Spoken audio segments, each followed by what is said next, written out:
Welcome to Hauntales, where the darkest stories come alive. I know that most of you tune into these tales to help you drift off to sleep, so settle in, relax, and get comfortable, whether you're lying in bed or curled up on the couch. Let the whispers of these chilling encounters take you away. For the best experience, use your headphones, close your eyes, and let every word sink into your mind. Now we begin with our story for tonight. The Abandoned Road. I've never been the type to believe in ghosts or curses.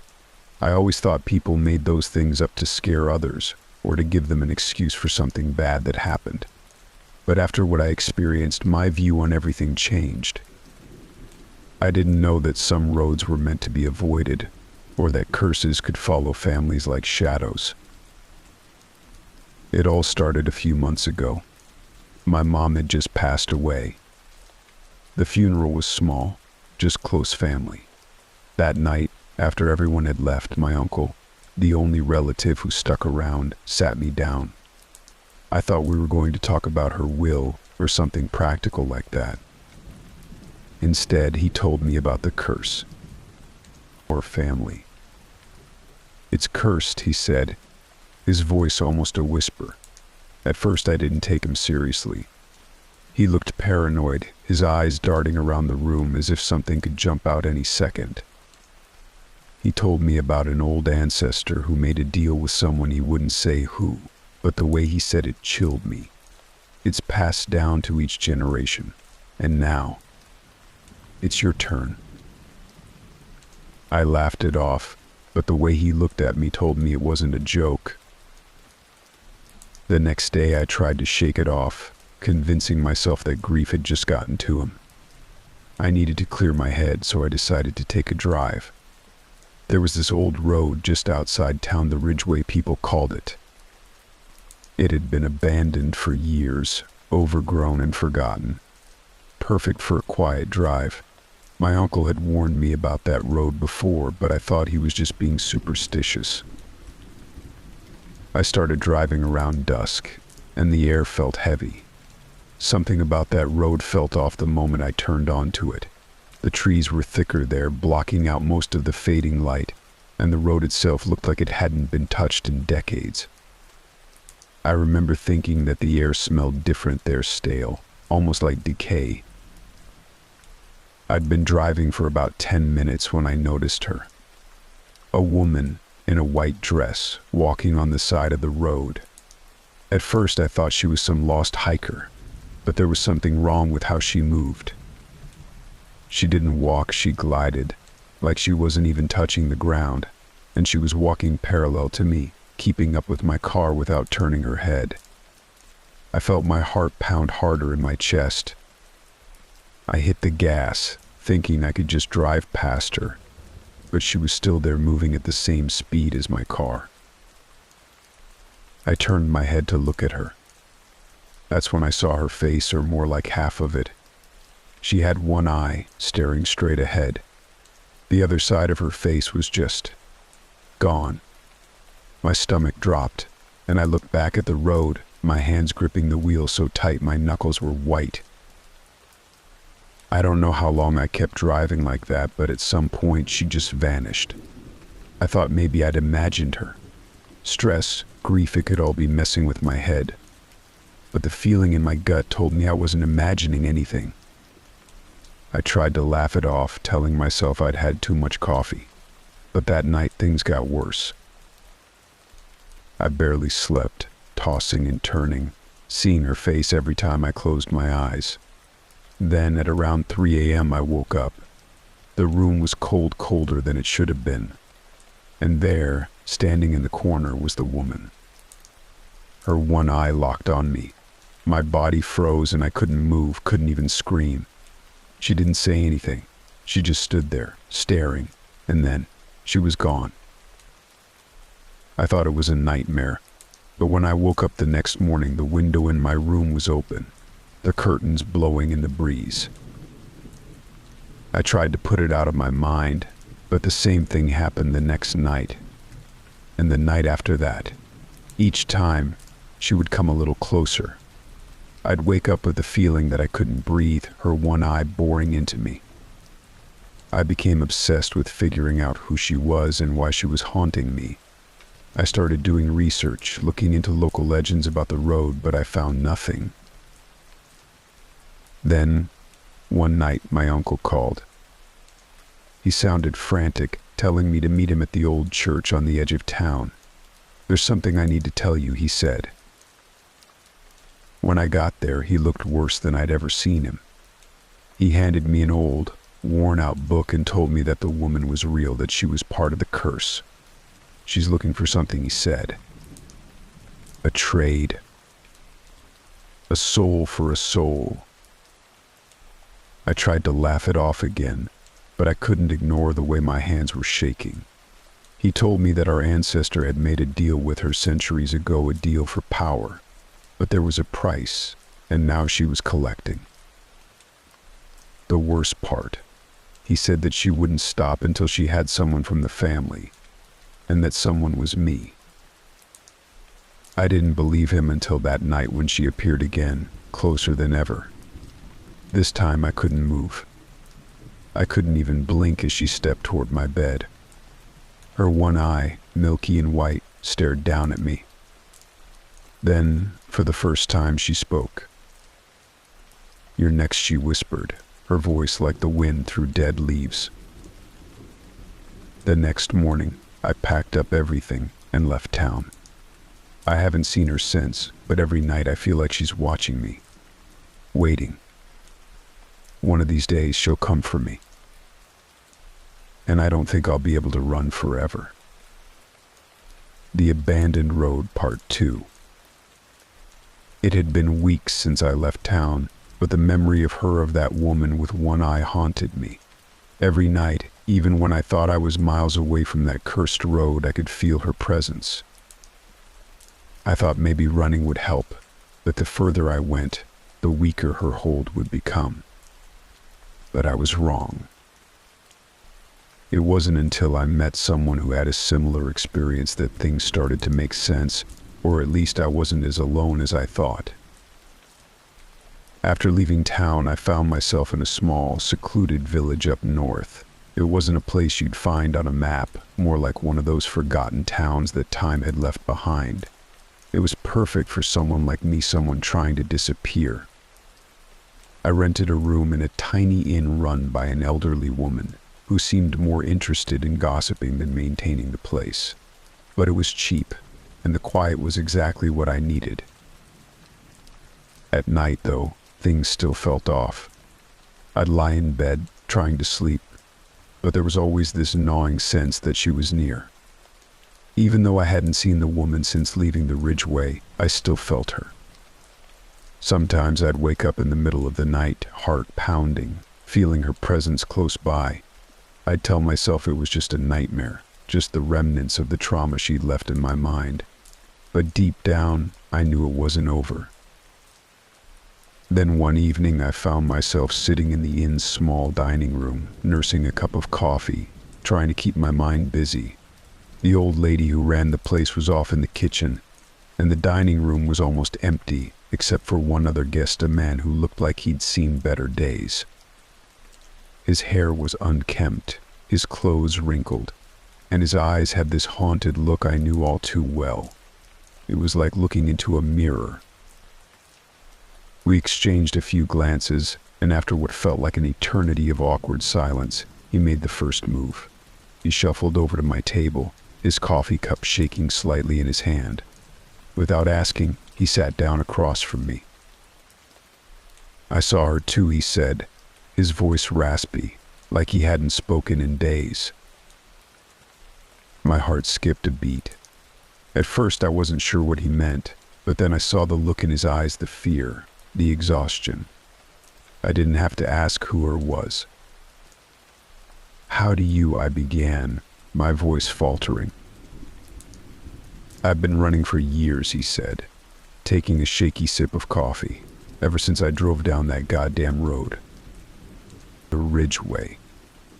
I knew he had to be talking about the same road, the same woman. For the first time since the nightmare started, I felt something other than fear relief. Someone else had seen her. I wasn't losing my mind. He leaned in, his eyes darting around the room as if he expected her to appear at any moment. You think you can outrun her, but you can't. She always finds you, no matter how far you go. I stared at him, my throat dry. Who is she? What does she want? He shook his head slowly, his hands trembling as he set his cup down. I don't know. All I know is that she's been around for centuries. Some people say she's a lost soul, someone who died on that road years ago. Others say she's something else, something darker, a collector. A collector, I repeated, feeling a chill run down my spine. He nodded, his gaze drifting off, lost in his own memories. She collects souls. It's not just about the road, it's bigger than that. I met someone once, a woman, who said the same thing. Her family had been cursed too, just like yours. She told me that the curse follows bloodlines, and once it latches on, there's no escaping it. I couldn't believe what I was hearing, but at the same time it made sense. My uncle had warned me about the curse, and now here was this stranger, confirming everything I had been too afraid to admit to myself. She told me about a trade, the man continued, his voice dropping to a whisper. The woman in white, she's part of a deal that was made a long time ago, and now she collects what's owed to her. A sick feeling twisted in my stomach. A trade? For what? For power, he said simply. Your ancestor made a deal, and in exchange for whatever he got, wealth, influence, something he promised a soul. And now she's come to collect. I leaned back in my chair, feeling the weight of his words pressing down on me. It was all too much. I didn't want to believe it, but there was no denying the truth.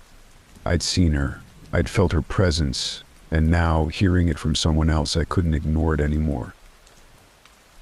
The man rubbed his hands together, his gaze never leaving the table. You'll see her again, you know. You can run, but she'll find you. She always does. I felt a chill run through me, and for a moment I thought I saw something flicker in the corner of my vision. But when I turned, there was nothing there. Just the empty dining room and the sound of the wind howling outside. What happened to the woman you met? I asked, desperate for answers, for any shred of hope that there was a way out of this. He looked up at me, his eyes hollow. She didn't make it. She thought she could break the curse, but... He didn't need to finish the sentence. I knew what he was going to say. She appeared to her too, didn't she? I asked, my voice barely above a whisper. He nodded. Every night. Just like she's doing to you. Over the next few hours, he told me everything. His name was Greg, and he'd been running from the woman for almost 5 years. He'd made the mistake of driving down the Ridgeway one night after hearing about it from some locals at a bar. They told him it was haunted, but Greg didn't believe in that kind of thing. Like me, he thought it was just an old ghost story, something people told to spook each other. But then, as he drove down that road, he saw her, just like I had. She's always there, Greg said, his voice trembling. Walking beside the car, keeping pace, never looking at you until she does. And when she does, it's too late. He described how, after his first encounter with the woman, he started seeing her everywhere. At first it was only on the road, but then she began appearing in his dreams, and eventually in the real world. Just like with me, she would show up at night, standing in the corner of his room, her one eye fixed on him. I tried everything, Greg said. I moved from place to place, thinking I could outrun her. But it didn't matter. No matter where I went, she found me, and each time she came a little closer. I asked him if he had ever tried to confront her, to figure out what she wanted, but Greg just shook his head. You can't confront her. She's not like us. She's something else. All you can do is run. But running wasn't an option anymore. Not for me. I couldn't live like this, constantly looking over my shoulder, waiting for her to appear. I needed to find a way to stop her, to break the curse, even if it meant risking everything. That's when Greg told me about the woman he had met, the one who thought she could break the curse. Her name was Emily, and she had been in the same situation as us. Her family had been cursed for generations, and like Greg, she had been trying to escape the woman in white. Emily had done more research than either of us. She had uncovered old records, journals from people who had encountered the woman centuries ago. According to those records, there was a ritual, a way to sever the connection between the cursed family and the woman. But the ritual was dangerous, and it required confronting her directly. Greg had refused to take part in the ritual, too afraid of what might happen if they failed, but Emily had gone ahead with it. She didn't make it, Greg said, his voice barely audible. The last time I saw her, she said she was going to try the ritual. That night she disappeared. I never saw her again. I didn't sleep that night. After hearing Greg's story, I couldn't shake the feeling that the woman was watching me, waiting for the right moment to strike. Every time I closed my eyes, I saw her face, her one eye, milky and cold, staring right through me. The next morning, Greg was gone. He hadn't said goodbye or left a note. He'd just vanished, leaving me to wonder if the woman had finally caught up to him. I stayed in the village for a few more days, hoping to find some kind of solution, but every night she came closer. I couldn't stay there forever, and I knew I couldn't keep running. I decided to go back. Back to the Ridgeway. The Abandoned Road, Part 3. Driving back toward the Ridgeway was the hardest decision I'd ever made, but after what Greg had told me, I knew there was no escaping her. The woman in white wasn't just a ghost, she was something much darker, a force that could follow me no matter where I went. The only way to stop her was to confront her. I knew the risks, but after days of sleepless nights and relentless fear, I had no choice. I packed a few things and started driving toward the town where it all began. The drive felt surreal, like I was on autopilot, my hands gripping the wheel too tightly, knuckles white from tension. Every mile brought me closer to the Ridgeway, and with each passing sign, the dread inside me grew. The trees on either side of the road grew taller and denser as I approached the outskirts of the town. By the time I saw the cracked and faded welcome sign, my stomach had twisted itself into knots. I parked at a gas station on the edge of town, the sun sinking low on the horizon, casting long shadows that stretched across the ground like fingers reaching out for me. I had a plan, or at least I thought I did. Greg had mentioned the ritual that Emily had attempted before she vanished. If there was any chance of stopping the curse, it was in that ritual. I had to find out more, whether it worked, what it required. But I had no idea where to start. The fear gnawed at me as I left the car and walked toward the small town library, hoping against hope that someone, somewhere, had left a clue. The library was ancient, dusty, cramped, and filled with the smell of decaying paper. The walls were lined with old, faded books, many of them too worn to read without them falling apart in your hands. I scanned the rows of shelves, feeling an odd sense of urgency. I had no idea what I was looking for, but something told me I'd know it when I found it. The librarian, a woman in her late 60s, was seated at the front desk, her eyes following me as I wandered through the aisles. Her presence felt like another layer of tension in the already oppressive atmosphere of the library. I didn't want to talk to her, but I had no choice. I approached her cautiously, "Can I help you?" she asked, her voice flat but not unkind. "I'm looking for old records," I said, hesitating. "Anything about curses or strange happenings in this area." She raised an eyebrow. "We don't have much in the way of the occult, if that's what you're after." But her voice trailed off as her eyes flicked to a back room. "There are some old town records back there. You might find something useful."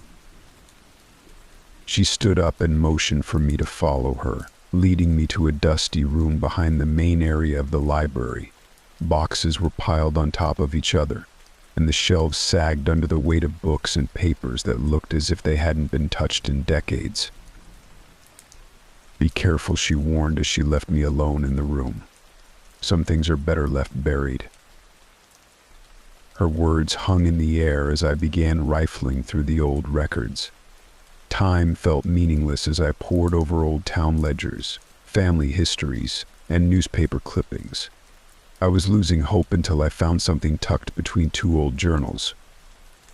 It was a small, leather-bound book, its pages yellowed and worn, but intact. I opened it carefully, my heart pounding as I realized it was written in shaky, handwritten script.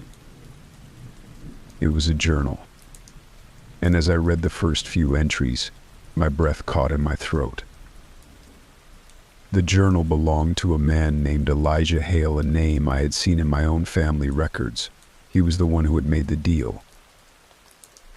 The first entry was dated over 2 centuries ago, and as I read, the horrifying truth began to unfold. Elijah had been a man of ambition, someone who wanted more than the simple life of farming his family had. According to the journal, he had come across a stranger, a woman in white, who had promised him wealth and power in exchange for something that seemed so far in the future at the time that he barely thought about it. "A soul for a soul," the woman had said. Elijah didn't care about the future consequences. He was too focused on the immediate rewards. As the years passed, his fortunes grew. His family became one of the wealthiest in the area, and his influence spread.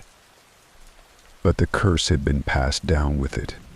Elijah described seeing the woman in white in his later years, at first only in dreams, then in the shadows of his home, and finally, standing at the edge of his bed, her one eye watching him with a cold, dead stare.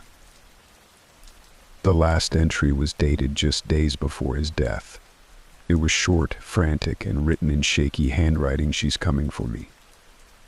The deal is due. There's no escape." My hands trembled as I closed the journal. Elijah's deal had cursed the entire family line, my family line, and now it was my turn to pay the price. As I left the library, the weight of what I had learned pressed down on me like a heavy cloak. Elijah had sealed my fate generations before I was born, and now I was next in line. But there was something else in the journal that gave me a small glimmer of hope. Elijah had mentioned a way to break the curse. It wasn't clear, but there were references to a ritual, something that had to be performed in the place where the deal was made. The Ridgeway. I knew what I had to do. I drove to the Ridgeway that night, the moon hanging low in the sky, casting an eerie glow over the deserted road. The trees loomed over me like sentinels, their branches creaking in the wind. My heart pounded in my chest as I pulled over to the side of the road and stepped out of the car. The air was heavy, thick with the weight of something unseen. I could feel her presence before I even saw her. The woman in white. She was standing there on the side of the road just as I remembered. Her figure was almost ghostly in the moonlight, her long white dress fluttering in the wind, and her one eye, milky cold, was fixed on me. For a moment I couldn't move. Fear gripped me like a vice, and all I could do was stare at her, my mind racing with the knowledge that this was the moment of truth. But I had come prepared. I pulled out the small leather-bound book, flipping through the pages to the section where Elijah had mentioned the ritual. There were no instructions, no clear steps, just fragmented sentences and symbols that made no sense to me. But I had no other choice.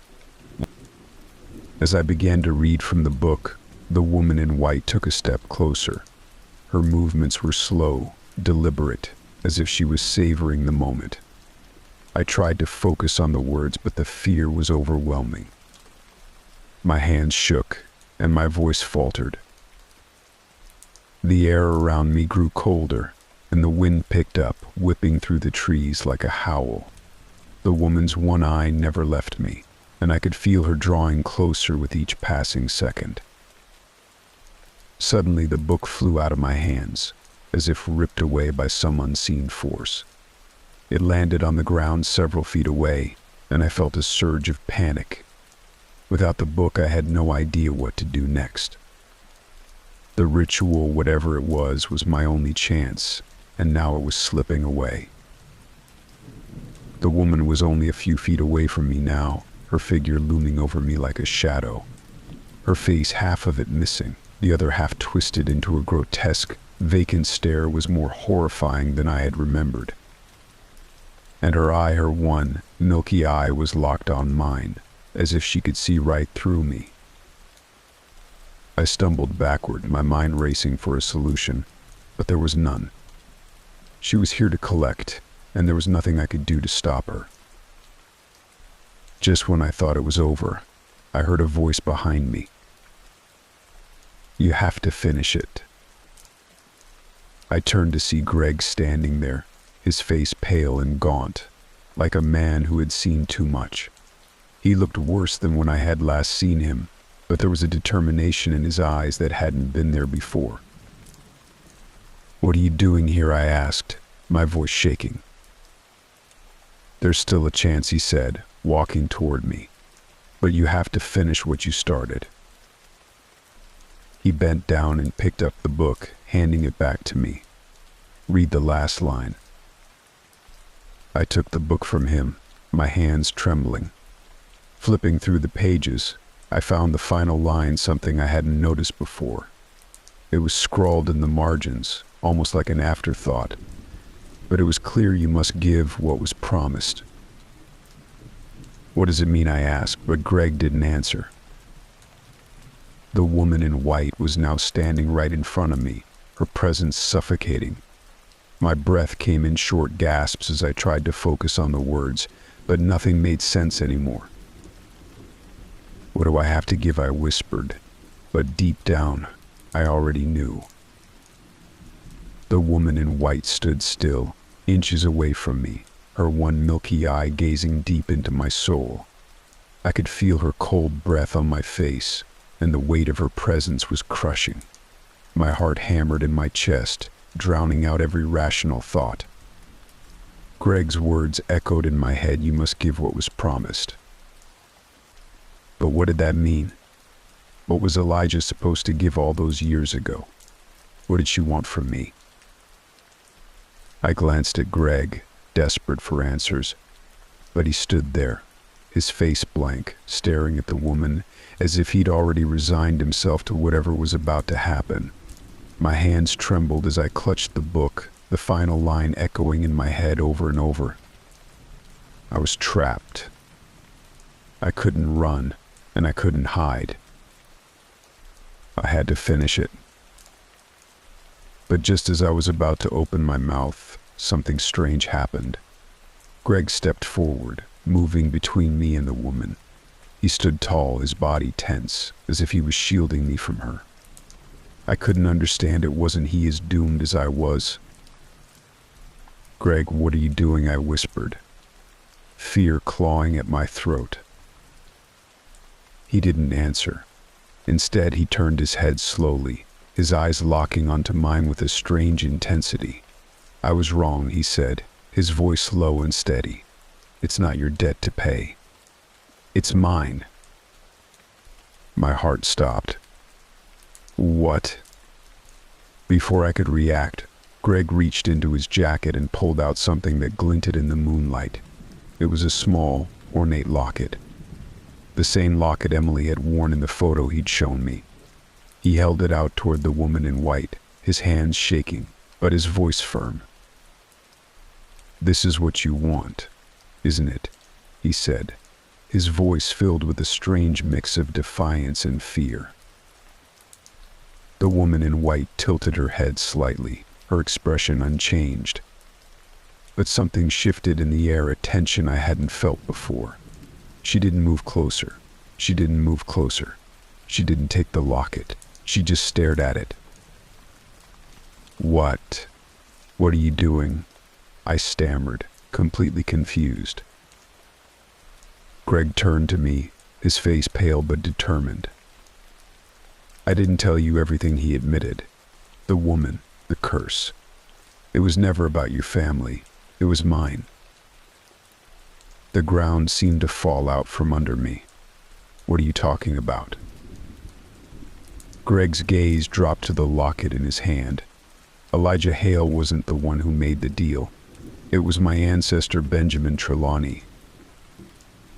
"Trelawney," I repeated, the name foreign to me. Greg nodded, his eyes clouded with guilt. "My family has been hiding this secret for generations. The curse. The woman in white, it was never about wealth or power. It was about something far worse. A life for a life. My ancestor was supposed to give up his firstborn son in exchange for eternal protection from death. But he ran. He fled before the woman could collect." My mind raced, trying to process everything. But what does that have to do with me? Greg's expression darkened. When Benjamin fled, he cursed every generation that followed. His descendants, including me, were doomed to suffer the consequences. The woman in white, she follows us, always waiting for the debt to be paid. And when I told you about Emily, I didn't tell you everything. The world around me seemed to blur. "What do you mean?" Greg's voice trembled. "Emily wasn't just someone who went missing. She was my sister. She was the firstborn of our generation. She was supposed to be the one to pay the price." The revelation hit me like a ton of bricks. Emily, Greg's sister, the woman in white. It all started to make a twisted kind of sense. Greg's voice was thick with emotion. I thought if I could figure out the ritual, I could stop it. I thought maybe I could break the curse, or at least find a way to save her. But I was wrong. I was too late. Emily disappeared, and I never saw her again. I stared at him in disbelief. But then why did she come after me? Why am I involved in this? Greg's eyes were hollow as he answered. "Because the curse doesn't just stop with my family. When Benjamin made that deal, he tied your family into it as well. Your ancestor was there, Elijah Hale, but he wasn't the one who made the promise. He was a witness, a bystander. But the curse touched him too. That's why it's been passed down through both our families. That's why you've seen her." My stomach twisted. I couldn't believe what I was hearing. So the woman in white. "She's here to collect on both sides," Greg finished. "And now it's time to settle the debt." The silence that followed was suffocating. The woman in white stood motionless, her single eye fixed on Greg, as if waiting for him to make the next move. My mind raced, trying to make sense of everything. The curse to families. The broken deal. The soul that was promised but never given. Greg took a deep breath, his gaze never leaving the woman. I thought I could run, just like my ancestor did, but I can't. No one can. She always comes back. I watched in horror as Greg reached out and opened the locket. Inside was a small, withered piece of parchment, yellowed with age. Greg's hands trembled as he held it up to the woman in white. This is what she wants," he said, his voice breaking. "The contract. The proof of the deal." The woman in white's expression didn't change, but I could feel the tension in the air grow thicker. Her eye, that single dead eye, seemed to flicker with something I couldn't quite understand. And then, slowly, she began to move. I wanted to scream. I wanted to grab Greg and run. But my legs wouldn't move, my voice wouldn't work. All I could do was watch as the woman in white approached him, her dress floating eerily in the wind, her one eye locked onto the locket in his hand. Greg didn't flinch. He stood his ground, his face pale but resolute. The woman in white stopped just inches from him. For a moment, everything was still. The world seemed to hold its breath. Then, without warning, she reached out with a skeletal hand and touched the locket. A cold, piercing wind tore through the trees, howling like a banshee. The ground beneath us trembled, and the air crackled with electricity. I felt a force pulling at me, dragging me toward the woman, but I couldn't move. I was frozen in place, watching in horror as Greg's body stiffened, his face contorted in pain. The woman in white's one eye gleamed as her bony fingers closed around the locket, crushing it into dust. Greg let out a strangled gasp, his body convulsing as if something was being ripped from him. I wanted to help, to do anything, but I was powerless. And then, as suddenly as it began, it was over. Greg collapsed to the ground, motionless. The wind died down and the oppressive silence returned. The woman in white stood over him, her expression unreadable. I rushed to Greg's side, shaking him, calling his name, but he didn't respond. His skin was cold, his body limp. He was gone. The woman in white turned to me, her one eye piercing through the darkness. And for the first time, I saw something in that eye, something I hadn't noticed before. It was satisfaction. I staggered back, my heart racing. Greg had given himself to her. He had paid the price, but I knew deep down that it wasn't over. The curse wasn't broken. The woman in white had gotten what she wanted, but I was still bound to her, tied by the sins of our ancestors. As she began to fade into the darkness, her figure slowly dissolving into the night, I knew this wouldn't be the last time I saw her. Because a debt had been paid, but there was still a price left to settle. And one day, when I least expected it, she would come for me. The woman in white would return. It was the end of her for now. In the days following Greg's death, everything felt surreal. I couldn't wrap my mind around what had happened, nor could I believe that I had been part of something so ancient, so dark. Sitting in my small apartment, staring at the walls, I kept replaying that night over and over. The image of the woman in white, with her single unblinking eye, haunted me every time I closed my eyes. I couldn't shake the feeling that no matter how hard I tried, I could never outrun her. I had always considered myself rational, grounded, the type of person who laughed at ghost stories and urban legends. But now, all of that seemed trivial. This wasn't some story you heard at a campfire or a horror movie with predictable jump scares. This was real. It had taken Greg, and I feared it would come for me too. But more than fear, there was guilt. I couldn't stop thinking about Greg. I had trusted him, leaned on him for guidance when I was confused and afraid. And yet, he had kept the truth from me. His family was the one bound to the curse, not mine. The entire time I had been led to believe it was my lineage that was tied to this nightmare, but in reality I was collateral damage. I had become entangled in a web that had been spun long before either of us were born. I kept asking myself why Greg had hidden the truth. Did he think I wouldn't help him if I knew? Or was he trying to shift the burden onto me, to escape his own fate?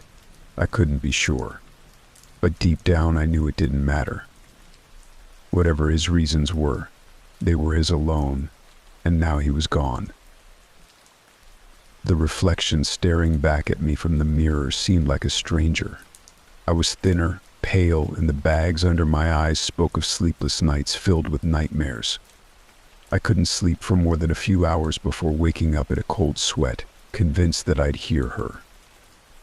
That eerie, dragging sound of her dress sweeping along the ground as she walked alongside me in the dark. The air always seemed colder at night now, like a presence I couldn't quite see but could feel. I kept the lights on, as if they would somehow protect me. But I knew better. Each night I tried to convince myself that Greg had paid the price, that I was free. But the truth was, I wasn't. I had seen her, felt her presence, and I knew that a part of me was marked.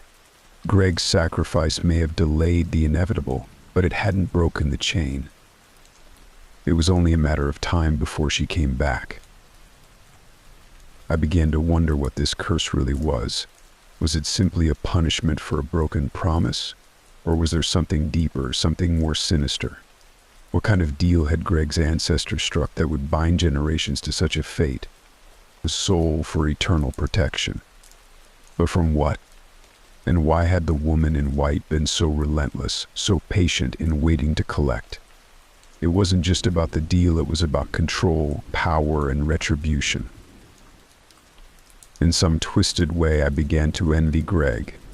He had faced her head-on, sacrificing himself to end the torment, to protect me. It was a kind of bravery I wasn't sure I possessed. I didn't know if I could ever face the woman in white again, let alone stand in her presence as Greg had. The fear paralyzed me. I found myself avoiding the road where it all happened, driving the long way around to get anywhere I needed to go. The very thought of passing by that stretch of road made my skin crawl. I had gone through the motions of reporting Greg's death, but I couldn't bring myself to tell the authorities what had really happened. Who would believe me? It was an accident, they said. People die all the time under strange circumstances, but they don't die because of a centuries-old curse. At least not in the world we live in. But that's what disturbed me the most. The world I thought I knew, the one filled with rules, logic, and reason, had shattered in an instant. There were things out there, lurking in the shadows, that didn't care about our understanding of reality. And once you saw them, once you became aware of them, you could never go back. I became paranoid, jumping at every shadow, every creak of the floorboards. I kept expecting her to show up in the corner of my vision, just as she had that first night. But it wasn't just fear that kept gnawing at me, it was a strange sense of inevitability. No matter how far I ran or how well I hid, I couldn't shake the feeling that she would return. She had taken Greg, but the curse wasn't satisfied. I could feel it in my bones. That's when I started reading more about curses, old contracts, and folklore. It was an obsession, really anything to make sense of what had happened. I scoured libraries, combed through online forums, and even reached out to obscure researchers and paranormal experts. Most people I spoke to thought I was insane, or worse, just seeking attention. But every now and then I'd stumble upon a story that sounded eerily similar to mine. A tale of a deal gone wrong, of souls claimed, and of cursed bloodlines. And there was always a woman. Not always in white, not always with one eye, but always a woman. Always waiting. The more I dug, the more I realized that Greg's family wasn't the only one. There were others, scattered across the world, bound by similar pacts that had been struck in moments of desperation, greed, or fear.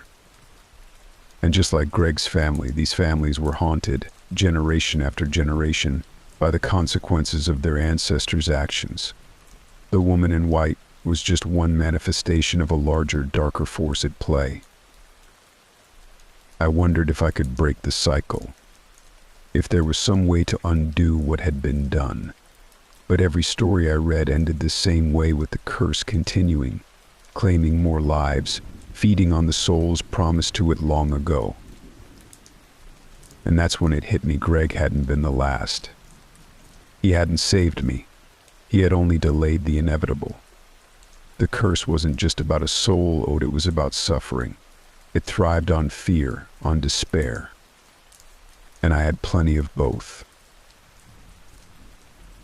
The Silent Watchers. It was the summer of 2003, and it had been over a month since I moved into this row house when I didn't want to believe that there was something paranormal about the house. I was new to the city, having just moved for a job that felt more like an escape than a career choice. The rent was cheap, too cheap, maybe, but at the time I thought I'd hit the jackpot. The house had been empty for a while, long enough for the neighbors to stop noticing it. The street was quiet, almost too quiet, and lined with similar row houses, most of them unoccupied or just looking like it. A few lights would flicker on at night, but for the most part, the whole neighborhood seemed stuck in some kind of limbo. The first few days were normal, just me trying to adjust to a new place, unpacking boxes, figuring out where everything would go. The house was old, with creaky wooden floors and an unsettling chill, even in the summer. It had this weird layout, with narrow hallways that seemed to stretch longer at night. There was an attic I never bothered to explore, mostly because the ladder leading up to it looked flimsy, and I wasn't in the mood to test my luck. I'd moved here because I needed a change, something different, and boy, did I get it. The first time I noticed something odd was on the second week. I'd come back from work late, exhausted and hungry, and as I walked up to the front door, I saw the curtains in my living room twitch. It was like someone had been peeking out but didn't want to be seen. I froze, my mind racing through a million possibilities. Maybe someone had broken in. But when I unlocked the door and stepped inside, everything was exactly as I'd left it. No signs of a break-in, nothing missing, just that unsettling feeling that I wasn't alone. I brushed it off, convinced myself it was just my imagination. But little things kept happening. My keys would go missing only to turn up in strange places like the bathroom sink or inside my shoe. Lights would flicker when I walked into a room, and sometimes the TV would turn on by itself, blaring static at full volume. It was annoying, sure, but I figured it was just a mix of old wiring and my own scatterbrained tendencies. I tried not to think about it too much. After all, moving is stressful, right? And old houses make noises. Then came the nights. I'd lie in bed, staring at the ceiling, trying to ignore the creaking and groaning that seemed to echo through the walls. It wasn't just the house settling, it was more deliberate, like footsteps, slow and purposeful. I could hear them moving from room to room, pausing at my door like they were waiting for something. I'd hold my breath, my heart thudding in my chest, convinced that any second someone would burst through the door. But nothing ever happened. I'd wake up drenched in sweat, my sheets tangled around me, wondering if I'd dreamed the whole thing. One night around 3 a.m., I woke up to the sound of whispering. It was faint at first, barely audible, but it grew louder, like a chorus of voices rising and falling. I couldn't make out the words, but it sounded like a conversation, an argument, maybe. I sat up, straining to listen, but as soon as I moved, the voices stopped. The room was dead silent, save for the ticking of the old clock on the wall. I got up, walked around the house, checked every room, but there was no one there. It was just me and my growing sense of unease. Things escalated after that. I'd come home to find my kitchen chairs pulled away from the table, like someone had been sitting there. The fridge door would be wide open, food scattered on the floor, and once I even found muddy footprints leading from the back door to the stairs. I was losing sleep, constantly on edge, jumping at every little noise. I tried to rationalize it. Maybe I was sleepwalking, or maybe someone was messing with me, but I had no enemies, no reason for anyone to target me. I even called the landlord to ask if there had been any other tenants complaining about weird stuff happening, but he just laughed it off, saying the place was probably just settling. Settling. My ass. The worst night was when I woke up to the sound of water running. At first I thought it was raining, but when I got up, I realized it was coming from inside the house. I followed the noise to the bathroom, and there was the tub, completely filled to the brim, the faucet still running full blast. I reached over to turn it off, and as I did, I noticed something that made my blood run cold. The mirror was fogged up, and written across it in dripping letters was a word, "Leave." I stumbled back, my heart pounding, and slipped on the wet floor. For a second, I just lay there staring up at the ceiling, my mind scrambling to make sense of what I'd just seen. But the word was there, clear as day. I bolted out of the bathroom, grabbed my phone, and called my friend Jenna, babbling incoherently about what had happened. She calmed me down enough to convince me to stay on the phone while I checked the house again. But as I went back to the bathroom, the mirror was clean. No fog, no words, just my pale, terrified reflection staring back at me. I didn't sleep that night. I just sat on my bed, every light in the house on, clutching the kitchen knife like it was going to protect me from whatever was happening. I was convinced that if I closed my eyes, something terrible would happen. But nothing did. The sun came up, and the house seemed normal again, but I knew better. I started looking into the history of the house, hoping to find some explanation for the weird things that were happening. The public records were sparse, but I did manage to find out that the previous owner had died under mysterious circumstances, some kind of accident, though the details were vague. The house had been sold at auction and sat empty for years before I moved in. I didn't dig too much deeper, honestly. I was afraid of what I might find.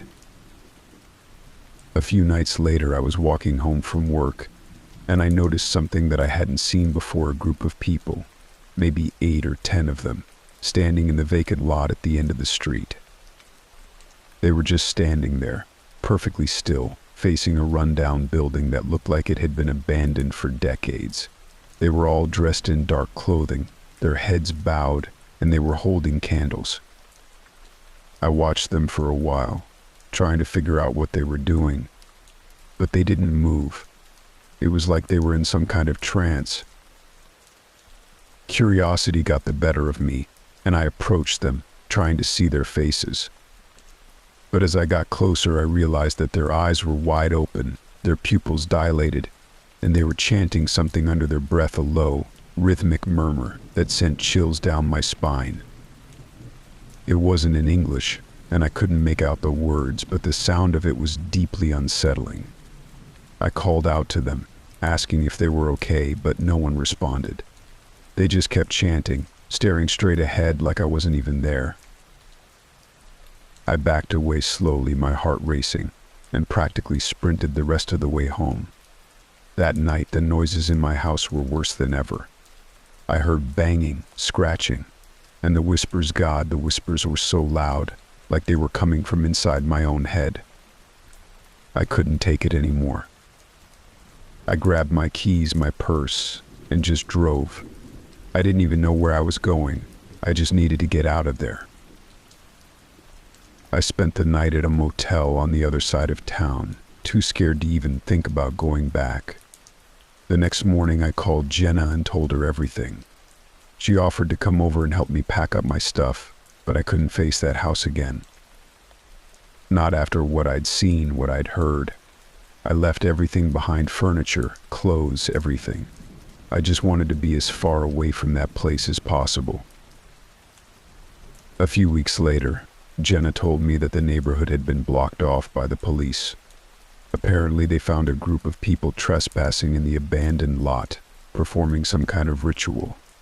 No one was arrested, but the police report described them as disturbed and unresponsive. When questioned, none of them could explain what they were doing or how they'd gotten there.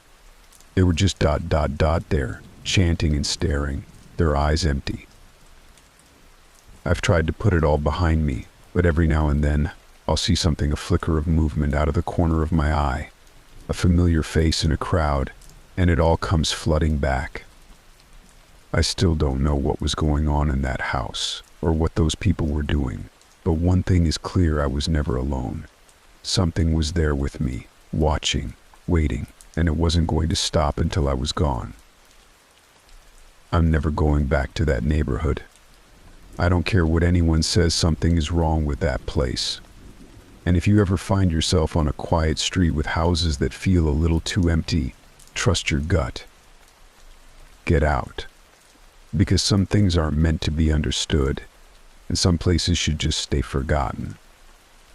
The Silent Watchers Part 2. It was supposed to be a fresh start, a new chapter in our lives. When my husband Derek lost his job, we decided it was time for a change. We packed up our lives, sold what little we owned, and moved to a small town on the outskirts of the city, far away from the noise and bustle. The town seemed perfect, quiet, safe, and with a good school for our daughter, Lily. We rented a modest 2-story house at the end of a long, winding street, surrounded by tall, overgrown trees that blocked out most of the sunlight. It wasn't exactly the white picket fence dream, but it was affordable, and it felt like a place where we could rebuild. The house was old, much older than it looked in the photos, with faded wallpaper and creaky wooden floors that groaned under every step. There was an odd smell like damp wood and something else, something that lingered in the corners and clung to the walls. I tried not to think about it too much. We had bigger things to worry about, like unpacking and settling in and getting Derek back on his feet. It didn't take long for us to realize that we were one of the few families living on the street. Most of the houses were boarded up, windows cracked and overgrown with weeds. A few had for sale signs that looked like they'd been there for years. We rarely saw anyone around except for an old man who lived 2 houses down. He'd stand on his porch staring at the street with this vacant look in his eyes. He never waved or said hello, just watched, like he was waiting for something. The first few nights were quiet, almost too quiet. I found myself straining to hear anything: cars, distant conversations, even the hum of streetlights, but there was nothing, just an unsettling silence that seemed to grow louder with each passing hour. Derek said it was just the adjustment period, that I'd get used to it, but I wasn't so sure. Lily seemed to take to the new place better than I did, though she kept asking if she could play outside. I was hesitant. There was something off about the neighborhood, but I couldn't put my finger on it. One afternoon, about a week after we moved in, I let her play in the backyard while I unpacked the last of our boxes. I was sorting through old photo albums when I heard Lily giggling. It was a happy sound, the kind that made me smile, but when I looked out the window, my stomach tightened. She was talking to someone, a little boy, maybe 7 or 8, with messy dark hair and clothes that looked several sizes too big. He stood at the edge of our yard, just past the rusty swing set, watching her intently. I rushed outside, my heart pounding. "Lily, who's that?" Lily turned to me, still smiling. "This is Max. He lives nearby." The boy said nothing, just stared at me with wide, unblinking eyes. Something about him made my skin crawl, but I couldn't pinpoint why. "Hi, Max," I said, forcing a smile. "Where are your parents?" He didn't answer. Instead, he turned and walked away, disappearing behind the overgrown bushes that separated our yard from the next house. I watched him go, unease settling in the pit of my stomach. "Mommy, can Max come over and play again?" Lily asked, tugging at my shirt. "Maybe," I said, though I had no intention of letting him near her again. There was just something wrong about that boy. I couldn't shake the feeling that he hadn't just wandered over on his own. That night, I told Derek about Max.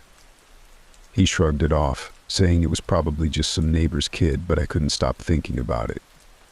There were no other children on our street, at least none that I'd seen, and the way he'd watched Lily, it was unsettling. A few days later, things got stranger. I started noticing things in the house weren't quite right. The doors, which I always locked before bed, would be slightly ajar in the morning. Lights would flicker, even though we just replaced the bulbs. And then there were the noises, soft, distant sounds that echoed through the empty rooms. Sometimes it was a faint humming, other times a tapping, like fingers drumming on wood. I'd ask Derek if he heard them too, but he'd just laugh it off, blaming it on the house settling. But then, there were the faces. I'd catch glimpses of them in the mirrors, just brief flashes of unfamiliar, blank expressions. At first I thought I was seeing things, that maybe the stress of the move was getting to me, but it kept happening. Once, while brushing my teeth, I saw a man's reflection standing behind me in the bathroom mirror. I spun around, but the room was empty. I couldn't get the image out of my mind. His eyes were wide, unblinking, and his mouth hung slightly open, like he was about to speak but never did. I started avoiding mirrors altogether, but the sense of being watched never went away. It was like the house had eyes, constantly observing, waiting. Even Derek, who usually shrugged off my concerns, began to notice things. He mentioned that his tools in the garage would go missing, only to turn up in odd places like the attic, which neither of us ever went into. We found muddy footprints in the kitchen one morning, leading from the back door to the basement. Derek tried to convince me it was just dirt we'd tracked in, but the prints were too distinct, like they'd been made by someone with bare feet. The final straw was when Lily woke up screaming one night. I rushed into her room to find her sitting up in bed, eyes wide with terror. She kept pointing at the corner of the room, insisting that there was a man standing there. I turned on the light, but of course there was no one. Still, Lily refused to sleep in her room after that, so we let her stay in our bed, thinking it was just a nightmare. But I knew it was more than that. Kids don't make things like that up. Not in the way she described. A few days later, I was cleaning out the basement when I found something strange. There was a trapdoor hidden under an old, moldy rug, one I'd never noticed before. It was small, barely big enough for a person to fit through, and it led down to an even darker, cramped space that smelled of damp earth and rot. I hesitated, but curiosity got the better of me, and I crawled down, flashlight in hand. The space was empty, except for a few rotting wooden crates and what looked like old, torn-up blankets. But as I shone my light around, I noticed something etched into the wall: symbols, dozens of them, carved deep into the stone. They were crude, almost childlike, but the longer I stared, the more they seemed to move, twisting and writhing in the dim light. I backed out of there as fast as I could, slamming the trapdoor shut, my heart racing. I tried to tell Derek about what I'd found, but he brushed it off, saying it was probably just some old storm shelter. He didn't want to hear it, didn't want to know about the faces in the mirrors or the symbols in the basement. He was too focused on finding a job, on keeping our family afloat, and I didn't want to push him. But I knew something was very wrong with this house. Things took a darker turn one afternoon when I went to check on Lily, who was playing in her room. I found her sitting on the floor, drawing with her crayons. She'd filled an entire sheet of paper with the same strange symbols I'd seen in the basement. I asked her where she'd seen them, but she just shrugged, saying that Max had shown her. My heart sank. I hadn't seen Max since that first day, and Lily never mentioned him again until now. "Where is Max, sweetie?" I asked, trying to keep my voice calm. "He's in the backyard," she said matter-of-factly. "He said he wants to show me something." I felt a chill run down my spine. I went to the window, expecting to see him standing there, but the yard was empty. I glanced back at Lily, who was still drawing, completely unfazed. I didn't know what to do or say. It was like we were living in a waking nightmare, and no one else could see it but me. Later that night, I heard Lily talking in her room. I peeked in, expecting her to be playing with her dolls, but she was sitting on the bed, having a full-blown conversation with no one. I couldn't make out all the words, but it was clear she was responding to someone's questions, nodding and laughing at times. I quietly closed the door and went to Derek, telling him that I thought Lily needed help, that maybe she was seeing things or hearing things that weren't there. But then, as I was talking to him, I heard Lily's voice, clear as day, saying, "Mommy, I want to go with Max now." We both rushed into her room, but it was empty. Lily was gone. We searched the whole house, calling her name, tearing through every room, but she was nowhere to be found. Panic set in as we ran outside, frantically looking through the backyard and the nearby woods. I screamed her name until my throat was raw, but the only answer was the wind rustling through the trees. Finally, we found her standing at the edge of the woods, staring up at the sky with a blank expression. She didn't respond when we called her, didn't flinch when Derek grabbed her shoulders and shook her, trying to snap her out of whatever trance she was in. It was like she was somewhere else entirely. When she finally spoke, her voice was flat, monotone. "They're waiting," she said. "They're always waiting." We took her back inside and I held her close, feeling her small, cold hands in mine. I wanted to leave, to pack up and get as far away from this house as possible, but Derek insisted we couldn't just abandon everything. He tried to comfort me, saying it was just a phase, that Lily would be okay, but I could see the fear in his eyes. He knew, just like I did, that this wasn't normal. The last straw came a week later. Derek went into the attic to fix a leak, and he never came back down. I heard a loud crash, followed by silence. I rushed up the stairs, calling his name, but there was no answer. When I climbed into the attic, all I found was his flashlight, flickering on the floor. There was no sign of him, just that horrible, suffocating silence. I called the police, but they found nothing. No trace of Derek, no sign of a struggle, nothing. It was like he'd vanished into thin air. I tried to tell them about the noises, the faces in the mirrors, the symbols in the basement, but they just looked at me like I was crazy. I felt crazy. They questioned Lily, but she wouldn't say a word, just stared at them with that same blank expression she'd had since the night we found her in the woods. I moved out of that house the next day.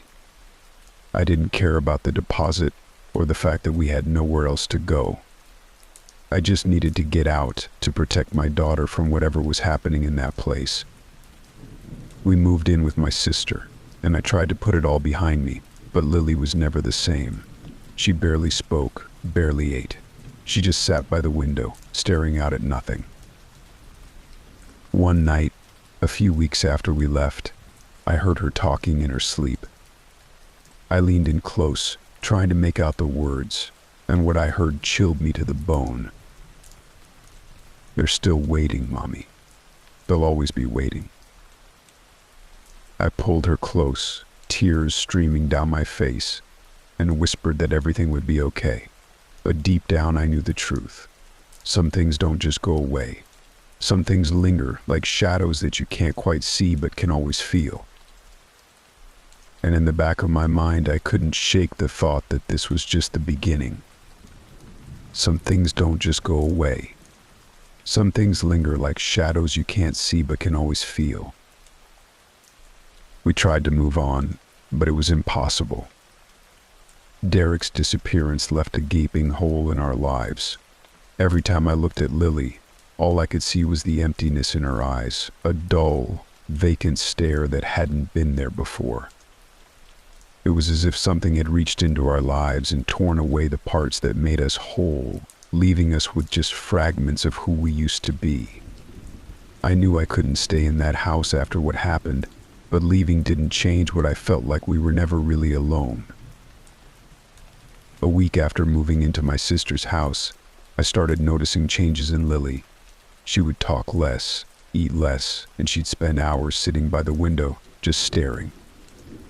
Sometimes she'd hum the same low tune I'd heard in the old house, that faint, eerie melody that never seemed to have a beginning or an end. I'd ask her what she was thinking about, but she'd just shrug, as if words didn't mean anything anymore. One night I woke up to the sound of whispering. At first I thought it was just a dream, but as I lay there, I realized it was coming from Lily's room. I crept down the hall, my heart pounding with every step. Her door was slightly open, and I peeked inside. She was sitting on the floor, surrounded by her stuffed animals, talking to them in hushed tones. But there was something wrong about it. Her voice was low and monotone, almost like she was repeating something she'd been told. "They're coming soon," she whispered, her eyes fixed on the wall. "They know we're here." I didn't know what to do. I was terrified of what she might say if I asked, so I just backed away, hoping it was just a dream. But the feeling of dread stuck with me, clinging to my thoughts like cobwebs. The next morning I tried to talk to her about it, but she acted like nothing had happened. I thought maybe she was sleep-talking, but deep down, I knew it was more than that. Lily wasn't just talking to herself, she was communicating with something I couldn't see. I tried to keep things normal.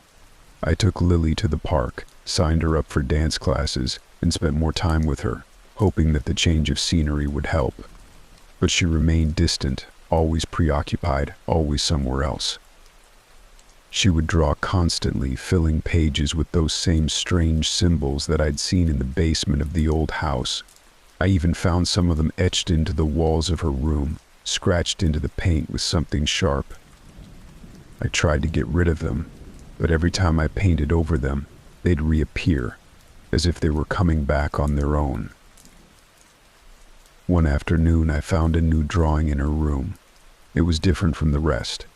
It showed our family, me, Derek, and Lily, but Derek's face was scribbled out, replaced with a large black shape that seemed to loom over us. I asked her what it meant, but she just looked at me with that same blank expression and said, "That's what they look like now." I couldn't handle it. I called a therapist, hoping that talking to someone might help, but Lily wouldn't say much during the sessions. She'd just sit there, staring at the wall, occasionally glancing at the windows as if she were waiting for something. The therapist suggested that Lily was coping with trauma, that she might be manifesting her fears through her drawings. But I knew it was more than that. There was something fundamentally wrong, something that couldn't be explained away by grief or anxiety. Around this time, I started having strange dreams. They were vivid, almost real. In them, I was back in our old house, wandering the dark, empty halls. I'd hear voices calling my name, echoing from somewhere deep within the walls. Sometimes I'd find myself standing at the edge of the basement, staring down at the trapdoor. It would creak open, and I'd see Derek, standing in the darkness, his eyes wide and unblinking, just like the man I'd seen in the mirror. He'd reach out, his mouth moving as if he were trying to speak, but no sound would come out. I'd wake up drenched in sweat, the feeling of his cold, empty stare burning into my memory. The worst part was that these dreams didn't feel like dreams. They felt like memories, fragments of something I couldn't quite piece together. Every time I closed my eyes, I'd see Derek, standing there, trapped in that awful silence. I tried to brush it off as stress, but the dreams kept coming, more vivid and disturbing each time. I could feel the house calling to me, pulling me back into its grasp. One night, I heard the whispers again. This time they were louder, more insistent. I got up and followed the sound, expecting to find Lily talking in her sleep. But when I opened her door, she wasn't there. Panic surged through me as I searched the house, calling her name, but she was nowhere to be found. I checked every room, every closet, every corner, but it was as if she'd vanished. Finally, I went outside, praying that she hadn't wandered off. I found her standing at the edge of the yard, staring up at the moon, her eyes wide and glassy. She didn't even flinch when I called her name. It was like she was in a trance, completely lost in whatever she was seeing. I grabbed her arm and shook her, but she just kept staring, her lips moving silently. "They're here," she whispered, her voice barely audible. "They're always here." I dragged her back inside, my hands shaking. I locked all the doors, checked every window, every possible entry point. I didn't know what I was protecting her from, but I knew I had to keep her safe.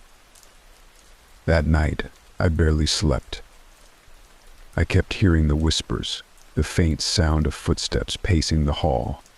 I could feel eyes on me, watching, waiting. A few days later, I got a call from the police. They had found something in the woods near our old house, a small, makeshift shrine made of sticks and stones, arranged in a pattern that sent chills down my spine. Scattered around it were photos, dozens of them, all showing our family.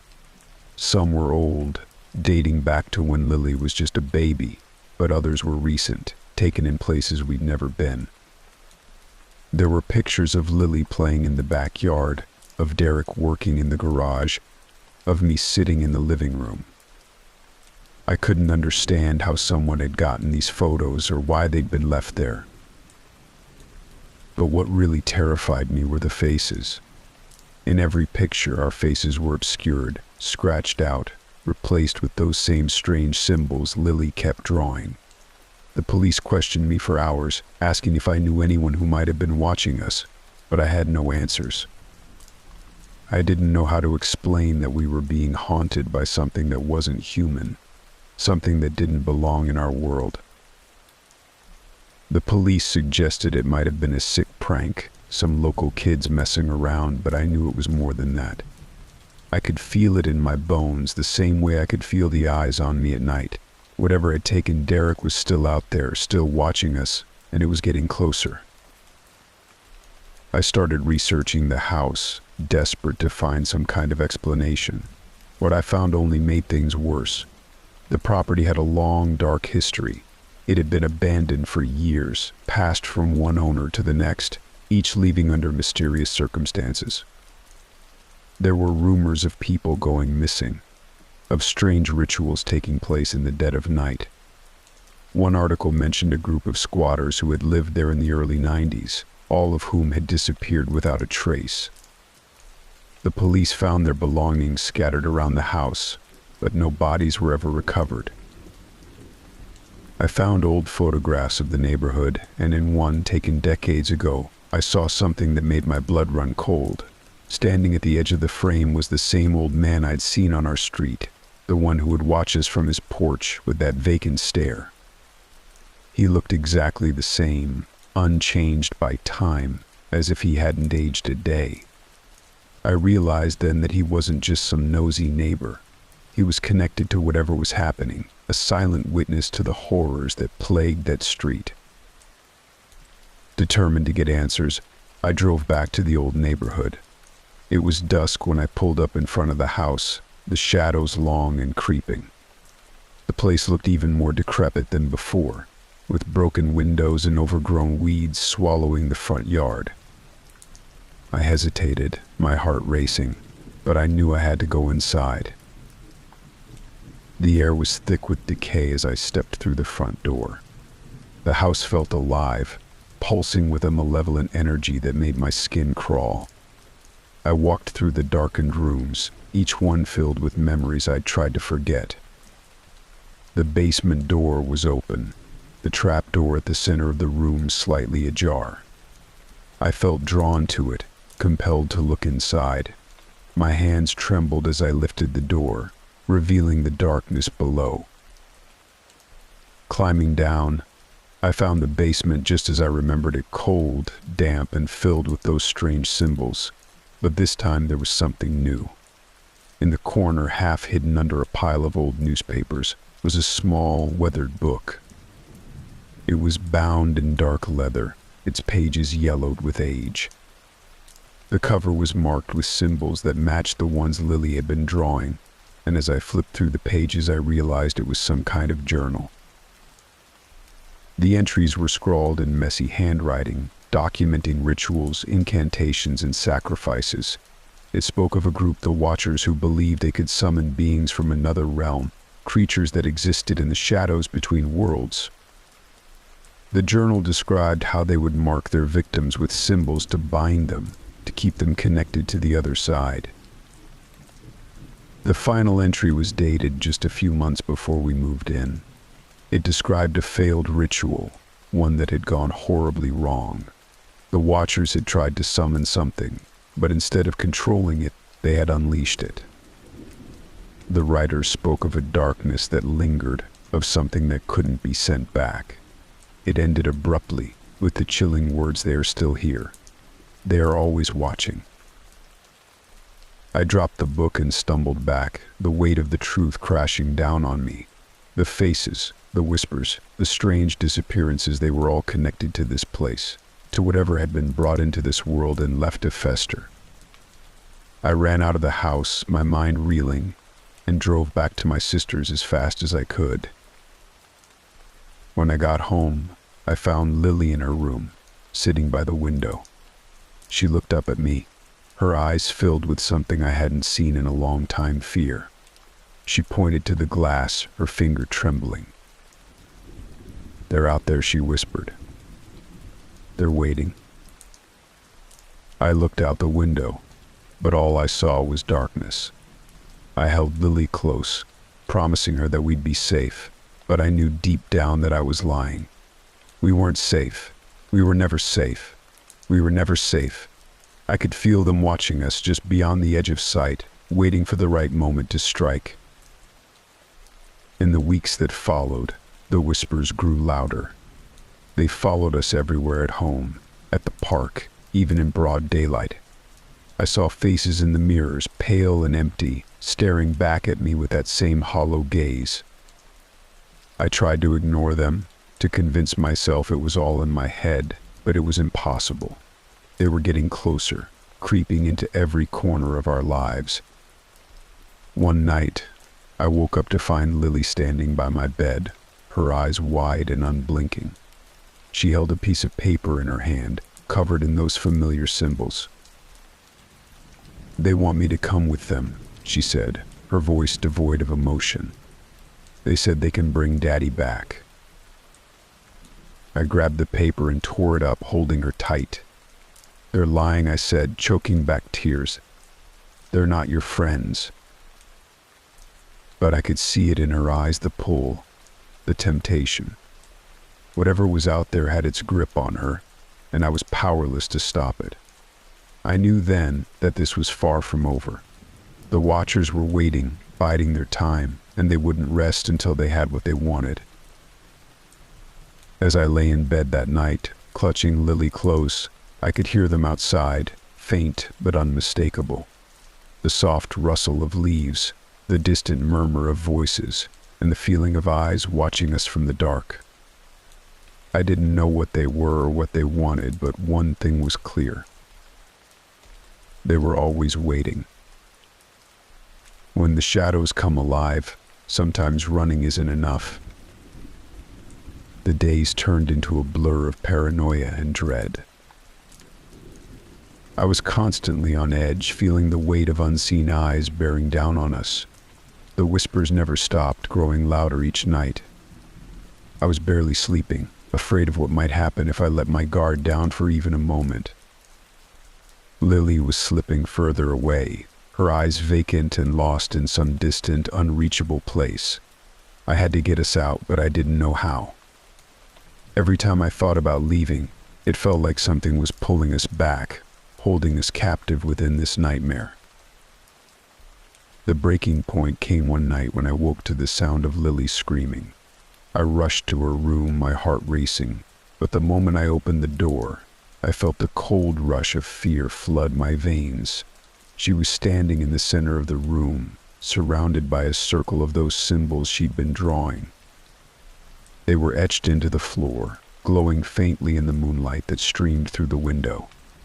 Lily's eyes were wide with terror, her small frame shaking violently as she pointed at the wall.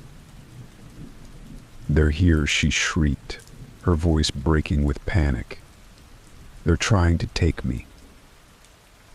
I scooped her up and bolted out of the room, my mind racing. I didn't know what was happening, but I knew we couldn't stay there any longer. We were trapped in a game that I didn't understand, and it was clear we were losing. I grabbed the car keys and rushed us out of the house, driving blindly into the night, the whispers echoing in my ears like a relentless, mocking chant. I didn't know where to go. I just kept driving, trying to put as much distance between us and that house as possible. I didn't care that it was the middle of the night, that I had no plan, no destination. All I knew was that I had to keep Lily safe. But as the miles rolled on, the sense of being followed never left me. I could feel them, lurking just beyond the headlights, hidden in the darkness. We drove until the sun began to rise, its pale light casting long, eerie shadows across the empty road. I pulled into a rest stop, my hands trembling as I parked the car. Lily was silent, staring blankly ahead, still clutching the piece of paper covered in symbols. I tried to comfort her, but she wouldn't speak, her tiny fingers gripping the drawing as if it were a lifeline. I knew I couldn't keep running forever. We needed help, real help. I reached out to a friend of mine, a paranormal researcher named Callum. We hadn't spoken in years, but I remembered him once talking about dealing with things beyond normal understanding. At this point, I was willing to try anything. I explained everything, every horrible detail, and he agreed to meet us at a secluded cabin he owned up in the mountains, far away from anyone or anything that could reach us. The drive up to the cabin was nerve-wracking. The narrow, winding roads were surrounded by dense forest, and every shadow seemed to move, every noise felt like a threat. By the time we arrived, I was exhausted, physically and mentally drained, but Callum's presence gave me a small glimmer of hope. He greeted us with a seriousness that told me he believed every word I'd said. "Whatever's happening, it's not going to stop until you break the connection," he said, his voice steady but grim. "We need to find out what they want and why they're so drawn to you." Callum had set up the cabin with various protective symbols and barriers, things he claimed would keep them at bay for a while. It was the first time in weeks that I felt even a slight sense of safety, but Lily remained quiet, withdrawn. Callum tried to talk to her, to get her to explain the symbols she'd been drawing, but she just stared blankly, occasionally mumbling things that made no sense.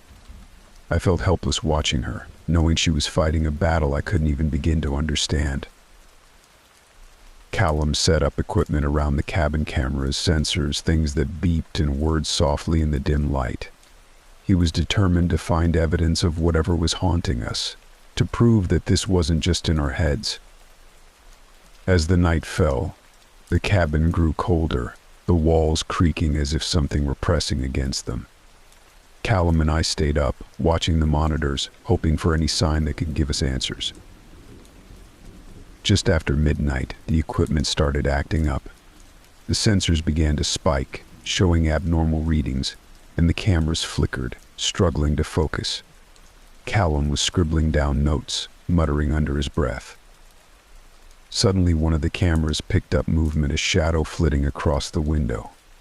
It was brief, but unmistakable. Callum replayed the footage, slowing it down frame by frame. There it was, a dark shape, moving with unnatural fluidity, almost blending with the night. "They're here," Callum said, his voice tight with urgency. "They've found us." Before I could respond, The whispers began again, louder than ever, as if they were inside the cabin itself. The temperature plummeted, and the lights flickered, casting eerie, distorted shadows across the walls. Lily screamed, clutching her head, as if trying to block out the noise. I ran to her, but she was shaking violently, her eyes wide and unfocused. "They're calling me," she sobbed. "I can't make it stop." Callum tried to activate some kind of protective circle, chanting words I didn't understand, but the whispers only grew louder, more insistent. I could feel the presence around us, oppressive and suffocating, like a weight pressing down on my chest. The symbols on the walls seemed to pulse, glowing faintly as if responding to the unseen force. Suddenly, the cabin door flew open with a deafening bang, and a gust of icy wind tore through the room. The whispers became screams, a cacophony of voices overlapping, each one filled with rage and desperation.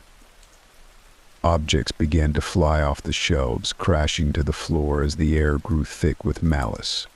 Callum was shouting something, his words drowned out by the chaos.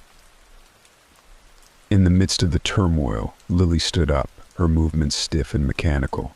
She walked towards the open door, her expression vacant, as if she were being pulled by an invisible thread. I grabbed her, trying to hold her back, but she was unnaturally strong, pushing against me with a force that wasn't her own. "They need me to finish it," she whispered, her voice sounding distant, almost hollow. "They need me to complete the circle." I looked at Callum, panic flooding my senses. What does she mean? How do we stop this? Callum's face was pale, fear etched into every line. The symbols she's been marking herself as a conduit. They need her to open the final gate. I didn't understand any of it, but I knew I couldn't let them take her. Callum grabbed a small vial from his bag, filled with a dark, viscous liquid. "This might sever the connection," he said, handing it to me. "But it's dangerous. It could break her completely." I had no choice. I poured the liquid onto the ground over the symbols, and they hissed, releasing a foul stench. Lily screamed, her body convulsing violently as the air seemed to crackle around us. The whispers turned to shrieks, deafening and unbearable, and for a moment, everything went black. When I opened my eyes, the cabin was silent. Lily was lying on the floor, unconscious but breathing. The symbols had stopped glowing, their power seemingly drained. Callum was slumped against the wall, exhausted but alive. The presence was gone, or at least it had retreated for now. We spent the rest of the night in a tense, uneasy silence, afraid to speak, afraid that any noise might bring it all back. Callum explained that whatever we had done had temporarily severed the link between Lily and the entities, but it wasn't a permanent solution. We had disrupted their plans, but they were still out there waiting. The next morning I packed up our things. I knew we couldn't stay here. Callum offered to help us find somewhere safe, but I didn't want to risk putting anyone else in danger. We had to keep moving, to stay one step ahead of whatever was hunting us. As we left the cabin, I glanced back one last time, feeling the weight of everything we'd been through. I didn't know what the future held, but I knew one thing: I would do whatever it took to protect Lily. We had survived, but the battle was far from over. The Watchers were still out there, lurking in the shadows, waiting for the moment to strike again. For now, all I could do was hold on to the hope that we could outrun the darkness, that one day we might finally be free from the unseen eyes that haunted us. But in my heart I knew the truth. Some things never let go, and they were always watching. The silent Watchers' convergence. It had been months since I had escaped the haunting grip of the Watchers. After the chaos at the cabin, Lily and I moved in with my sister, Sarah. We needed stability, a semblance of normalcy. But as the days passed, the shadows of our past crept closer. I was haunted by nightmares, and Lily remained distant, often drawing the same symbols over and over again. Meanwhile, in a small town not far away, a woman named Jenna was grappling with her own demons. After moving into a dilapidated row house, she had been plagued by unsettling experiences, whispers in the night, fleeting shadows, and the chilling feeling of being watched.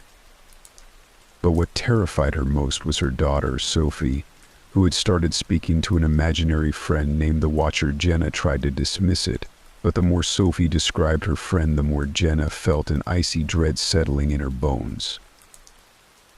One evening, I received a call from Sarah, her voice shaky. "You need to come over. Lily has been acting strange. She keeps talking about someone named Sophie." As I rushed to my sister's house, I felt a knot tighten in my stomach. When I arrived, I found Lily in the backyard, staring blankly at a patch of grass. Sarah was pacing, glancing at Lily nervously. She says she met Sophie in a dream. They're planning something.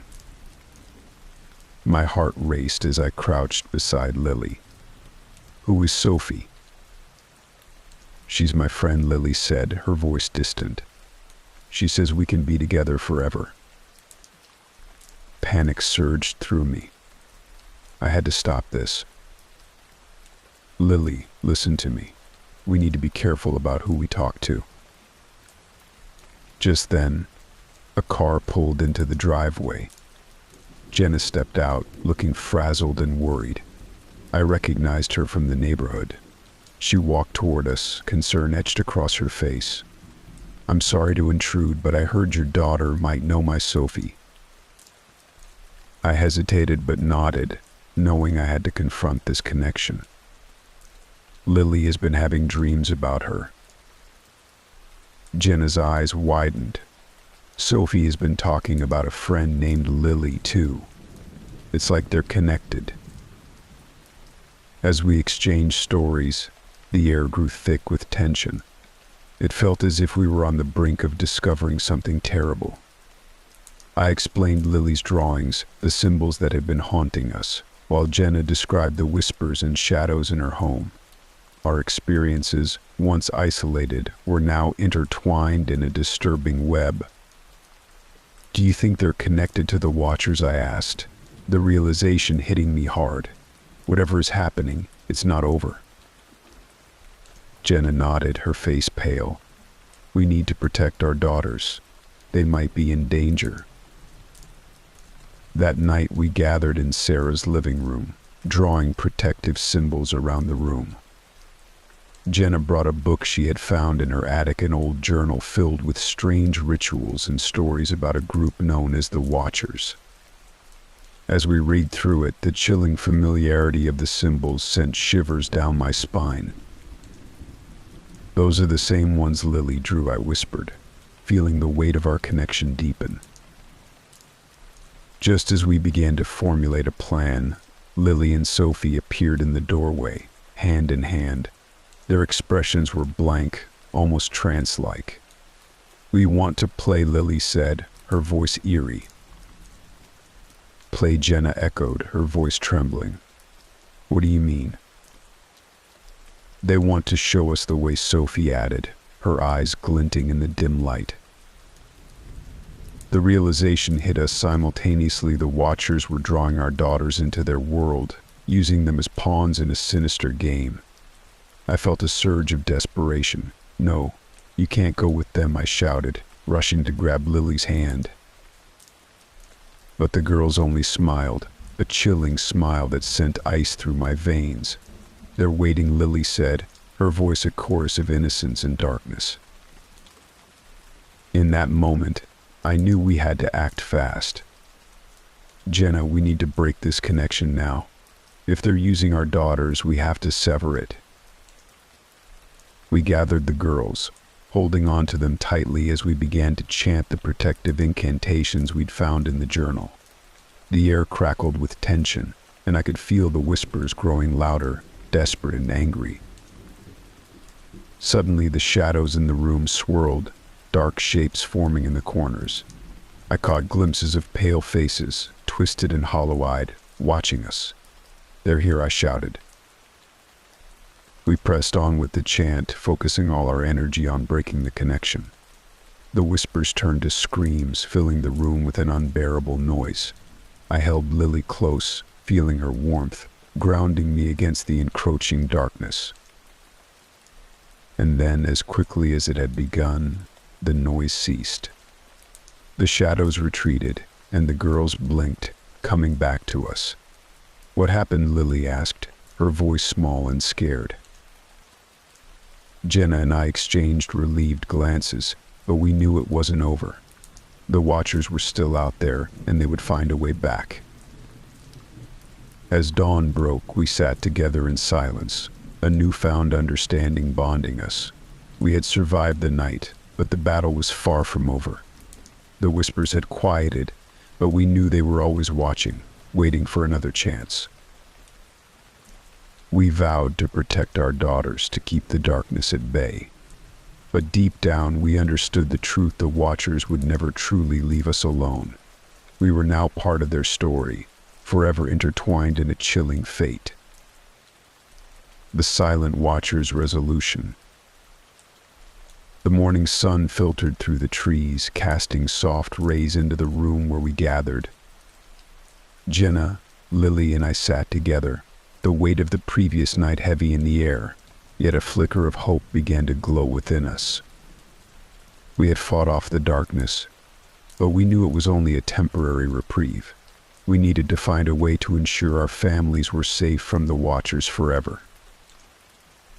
After the chaos subsided, we had retreated to a nearby park, finding solace in nature. The chirping of birds and the rustle of leaves created a comforting atmosphere, a stark contrast to the terror we had faced. I watched as Lily and Sophie played together, their laughter breaking the silence. For a moment, I allowed myself to breathe, to believe we had overcome the worst of it. "Do you think they'll come back?" Jenna asked, her voice low and filled with concern. She stared at the girls, who were twirling in circles, completely unaware of the darkness that had threatened to consume them. "I don't know," I replied honestly. "But I think we have to take steps to protect them, to break this connection for good." Jenna nodded, her face set in determination. "There must be something in that journal. We can find a way to sever whatever bond they have." We returned to the cabin, poring over the journal's pages. The journal detailed rituals and symbols, many of which I recognized from Lily's drawings. As we read, a sense of urgency washed over us. Each word felt like a step closer to understanding the Watchers and breaking their hold. One entry caught my eye. It described a cleansing ritual, an act of purification to expel negative energies and sever ties with the Watchers.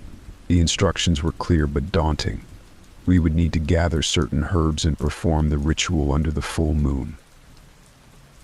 "Let's do it," I said, determination surging within me. "If we can gather what we need, we can perform the ritual tonight." Jenna agreed, and we spent the afternoon gathering herbs from the forest: sage, rosemary, and lavender. As we worked, we shared stories, laughter easing the tension that had gripped us. It felt good to bond over something other than fear. As night fell, we prepared the space in the cabin, setting up a circle of salt and placing the herbs in the center. The full moon cast its silvery glow through the windows, illuminating the room with an ethereal light. Lily and Sophie sat cross-legged outside the circle, their faces filled with curiosity. "Are we going to make magic?" Sophie asked, her eyes wide. "Something like that," I replied, smiling at her innocence. "We're going to make sure we're safe." With everything in place, Jenna and I began the ritual, reciting the incantations we had practiced. The air felt charged, the energy around us shifting as we poured our intentions into the words. As we spoke, I envisioned a barrier forming around our daughters, a protective shield against the darkness that had tried to invade our lives. As we continued, the atmosphere thickened. A soft wind swirled around us, carrying the scent of the herbs. I felt a connection to the earth, a grounding force that assured me we were on the right path. The shadows seemed to recede, the room filled with a warm, inviting light. With each phrase, I could feel the power building, the cleansing energy amplifying around us. I glanced at Lily and Sophie, their faces peaceful, seemingly at ease. They were safe, and for the first time in a long time, I felt hopeful. As we reached the climax of the ritual, the wind gusted, rattling the windows. It felt as if the Watchers were trying to intervene, to disrupt our efforts. My heart raced, but I pressed on, determined not to let fear overtake me. By the light of the moon and the strength of our love, we sever the ties that bind us, I shouted, my voice rising above the chaos. In that moment, the air crackled, and a blinding light filled the room. A powerful energy surged through us, and I felt an overwhelming sense of release. The whispers that had tormented us for so long faded into silence, replaced by a profound peace. When the light finally dimmed, I looked around, breathless. The cabin felt lighter, the oppressive energy replaced by a soothing calm. Jenna and I shared a glance, relief flooding our senses. We had done it. We had severed the connection. Lily and Sophie looked up, their eyes shining with innocence and joy. "Did we do it?" Lily asked, her voice bright. "Yes," I replied, pulling her into a tight embrace. "We're safe now." We spent the rest of the night talking and laughing, sharing stories under the moonlight. The fear that had gripped us for so long melted away, replaced by the warmth of friendship and newfound strength. Jenna and I promised to stay in touch, to support each other as we moved forward. As dawn approached, I felt a sense of closure wash over me. The Watchers had been a part of our lives, but they no longer held power over us. We had faced the darkness together and emerged stronger for it. Months later, life began to return to normal. Lily and I moved into a new home, a place filled with light and laughter. Jenna and Sophie visited often, their friendship blossoming into something beautiful. We would sit together, reminiscing about the darkness we had overcome, finding solace in our shared experiences. One evening, as I tucked Lily into bed, she looked up at me, her eyes sparkling. "Mom, do you think the Watchers are gone forever?" I smiled, brushing a strand of hair from her face. "I believe they are. We faced them together, and our love was stronger than their darkness." She nodded, her little face serene. "And we'll always be together, right?" "Always," I promised, my heart swelling with love. As I turned off the light and closed the door, I took a moment to breathe in the peace of our home. We had faced unimaginable fears, but in doing so, we had forged an unbreakable bond. The shadows of the past had been replaced by light, and I knew we were ready to embrace whatever the future held. In the end, the Watchers had taught us a valuable lesson that love, friendship, and courage could conquer even the darkest of fears, and as long as we stood together, we would never have to face the shadows alone again. The Hollow Wraith. Chapter 1. The Reunion. It had been nearly a decade since they had all gathered under one roof. College had ended, and life had taken each of them on different paths. However, the bond they shared lingered in memories and late-night texts. When Nilesh suggested a reunion at an old lodge in the woods, no one anticipated the chain of events that would follow. Nilesh was the leader of the group back in college, a thrill-seeker with a knack for pushing boundaries. He had a penchant for adventure, always dragging his friends into escapades that had earned him a reputation as the fearless one. Now, as a successful entrepreneur, Nilesh longed to reclaim the excitement of his youth. Planning this weekend getaway was his way of stepping back into that thrill-seeking persona. Arav, Nilesh's best friend, was more of the quiet observer. A brilliant software engineer, Arav found comfort in routine and solitude. His introverted nature often kept him from participating in the wild escapades Nilesh devised. But something about Nilesh's insistence made it impossible for him to say no this time. Maybe it was the nostalgia, or perhaps it was a subconscious desire to break free from his monotonous life. Ria, a brilliant architect, had always been the glue of the group, calm, collected, and pragmatic. She had a remarkable ability to diffuse tensions and navigate the emotional complexities of their friendship. Recently, she had gone through a tough breakup with her long-term boyfriend, and this reunion felt like the perfect way to clear her mind and reconnect with old friends. Dev was the wild card of the group. Always unpredictable, and often reckless, he had struggled to find his footing after college. He bounced from job to job, but none seemed to stick. Drifting through life, Dev lived for the moment, and this reunion seemed like the perfect escape from his life's disappointments. He often acted without thinking, dragging his friends into his chaotic world. The group hadn't seen each other in years, and nostalgia pulled them toward the decision to reunite for one weekend in a remote, forgotten lodge deep in the mountains, far from the noise of their busy lives. Nilesh chose the lodge deliberately for its isolation, no phone signals, no disturbances, just them. But the lodge had a history, one that none of them were aware of. Chapter 2: The Lodge's History. The lodge was old, far older than any of them realized. Built in the early 1900s, it had originally been a hideaway for a wealthy family. As the years passed, it had fallen into disrepair. The family that once owned it had vanished under mysterious circumstances, and locals whispered of hauntings, disappearances, and strange occurrences. Rumor had it that the last resident, a woman named Anika Mehta, had lived there alone after her husband and children were killed in a violent home invasion. She had been left for dead but somehow survived, though she was never the same after that tragedy. Her neighbors said she had made a dark deal to exact vengeance on those who wronged her. In the process, she became something else entirely, a wraith, a vengeful spirit that preyed on the living. The lodge had been abandoned ever since her death, but there were reports of strange sightings: a woman in white, her face obscured by shadows, screaming in the dead of night. The group, of course, knew none of this. Chapter 3: The First Night. They arrived at the lodge late in the evening, their laughter echoing through the quiet, misty forest.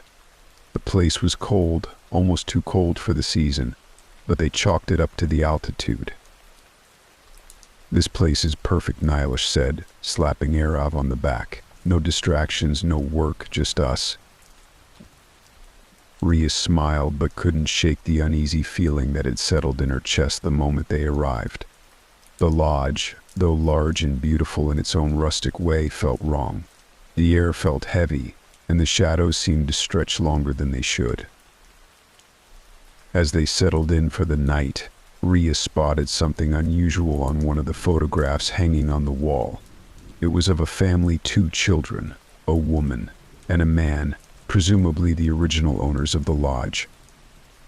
But there was something off about the woman's face.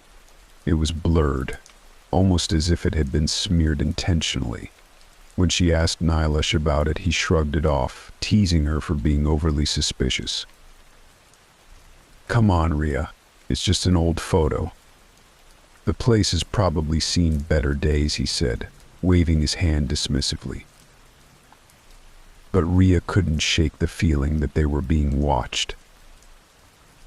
As they prepared to go to bed, they gathered around the fireplace. Nilesh lit the flames, and they reminisced about their college days, laughter filling the room, temporarily pushing away the unease. Arav leaned back in his chair, feeling the warmth seep into his bones. As the night wore on, the conversations became quieter, the laughter fading into whispers. Eventually, one by one, they retreated to their rooms, leaving Nilish alone by the fire. Chapter 4. The First Sign. Arav was the first to wake in the dead of night, a chill running down his spine. He sat up in bed, the darkness pressing in around him. The silence was oppressive, broken only by the wind howling outside. He tried to shake off the feeling of dread that hung in the air. Then he heard the faint sound of footsteps. At first he thought it was one of the others moving around, but as he strained to listen, he realized the footsteps didn't match the rhythm of a human walk. It was faster, lighter, like something was scurrying around, searching. Arav sat up in bed, his heart pounding, and listened closely. The sound seemed to be coming from the hallway, right outside his door. Slowly, he crept toward the door, pressing his ear against the wood. The footsteps stopped.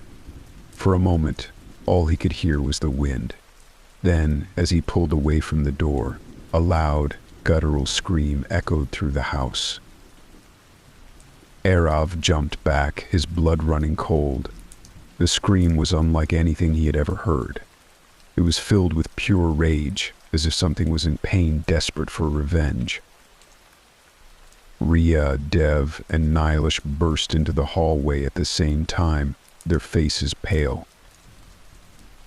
"What the hell was that?" Rhea whispered, clutching her phone tightly. "I don't know," Arav stammered, his voice shaking. "But it's not human." Chapter 5.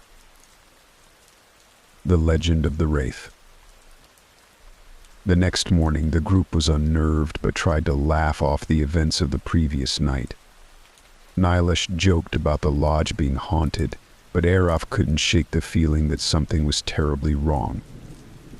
They decided to explore the lodge's library, hoping to find some information about the place. As they sifted through the dusty shelves, Dev stumbled upon an old, leather-bound book hidden behind a stack of forgotten records. It was a handwritten journal filled with cryptic notes about the lodge's history. As they read through it, they discovered the horrifying truth about Anika Mehta and the legend of the Wraith. According to the journal, Anika had made a deal with a malevolent force after her family's murder. In exchange for her soul, she was granted the power to exact revenge on those who wronged her. But the curse had consumed her, turning her into a wraith, a vengeful spirit that roamed the lodge, hunting anyone who trespassed on her land. The entity was ruthless, killing anyone it could catch. But there was a catch: those who were lucky enough to escape her wrath would be cursed for life, tormented by nightmares and visions of the wraith. As they read, the air in the room seemed to grow colder. Rhea looked up, her breath visible in the icy air. "We need to leave," she whispered, her voice trembling. "Now." Chapter 6. The Hunt begins. Nilish was reluctant to leave. He had spent a lot of money on the trip and wasn't about to let a few ghost stories ruin the weekend. But when the power went out that night and the temperature dropped even further, he realized they were no longer in control. The footsteps returned, louder this time, echoing through the halls like a predator stalking its prey. Dev, ever the daredevil, decided to confront whatever was haunting them.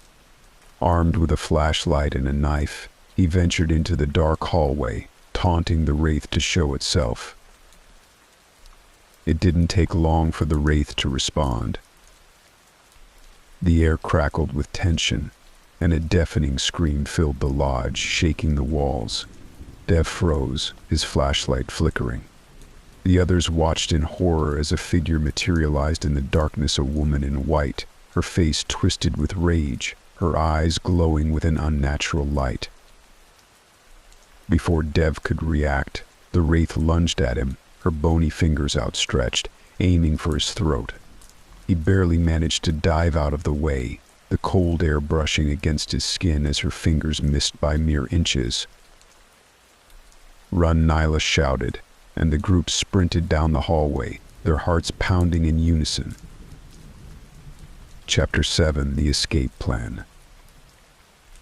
They found refuge in the lodge's kitchen, slamming the door behind them.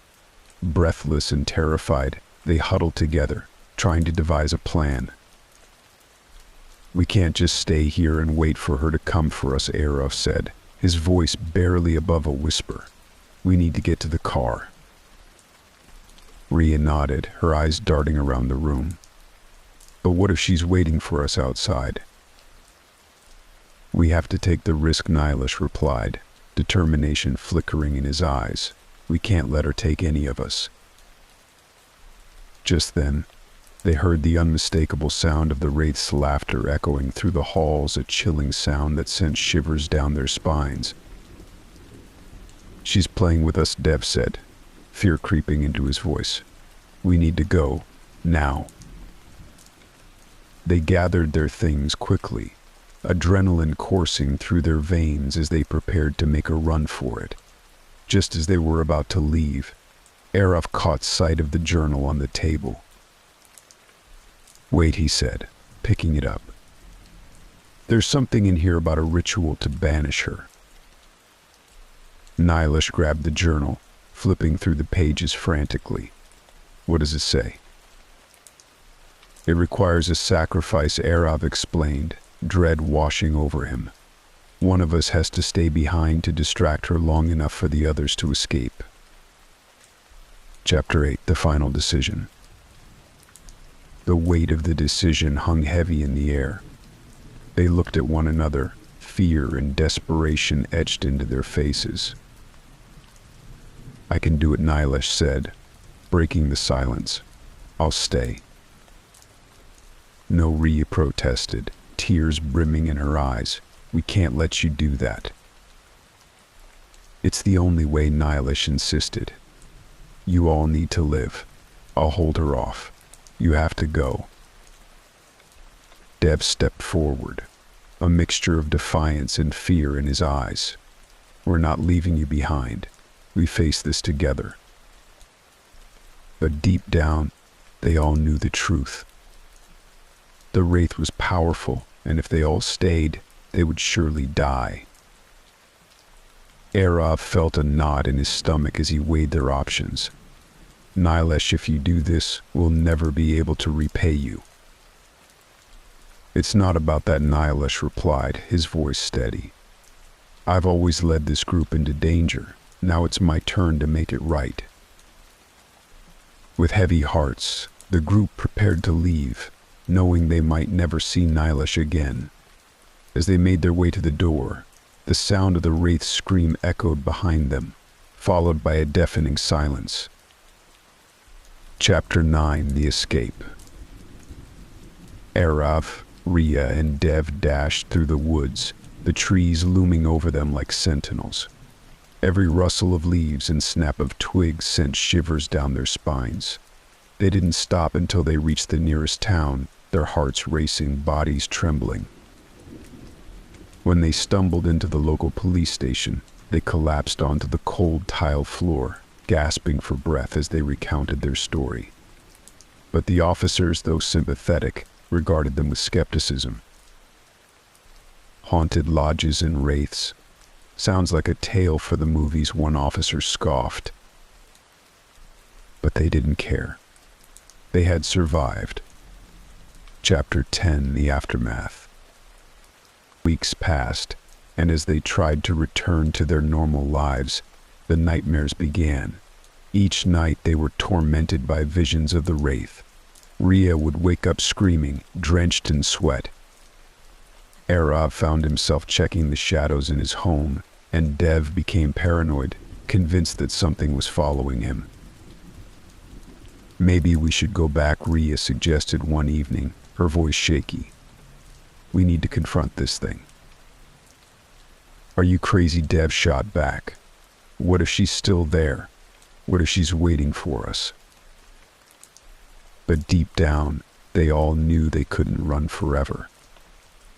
They had left a piece of themselves behind when they abandoned Nilesh. Epilogue: The Hollow Wraith returns. Months later, Arav stood in his apartment, staring out the window at the night sky. The memories of that fateful weekend haunted him. He had tried to forget, but the wraith's presence lingered, a constant reminder of the horror they had faced. As he turned away from the window, a cold breeze swept through the room, and he heard it a whisper, faint but unmistakable. "You can't escape me." His heart raced as he felt a chill crawl down his spine. He knew then that the wraith had not let them go. The bond they shared with Nilesh had chained them to the horrors of that night. They would always be haunted by the decisions they had made and the sacrifice they could never repay. The end, or perhaps just the beginning. Chapter 11: Shadows of Reflection. The chill of autumn had set in, and the world outside Arav's window was painted in hues of orange and gold. Yet, inside, the air felt stagnant and heavy, like a forgotten room filled with memories that refused to fade. After returning from the lodge, he found himself trapped in a cycle of sleepless nights and haunting dreams, which only amplified his sense of isolation. Sitting in his dimly lit apartment, Arav stared at the blank wall opposite him, the shadows flickering from the candle he had lit for ambience. He had thought about reaching out to Nilesh's family, but the thought of reliving that weekend was suffocating. Instead, he felt drawn to analyze the silence that had fallen over his life since that fateful night. Arav's mind drifted to Rhea, Dev, and the choices they had made.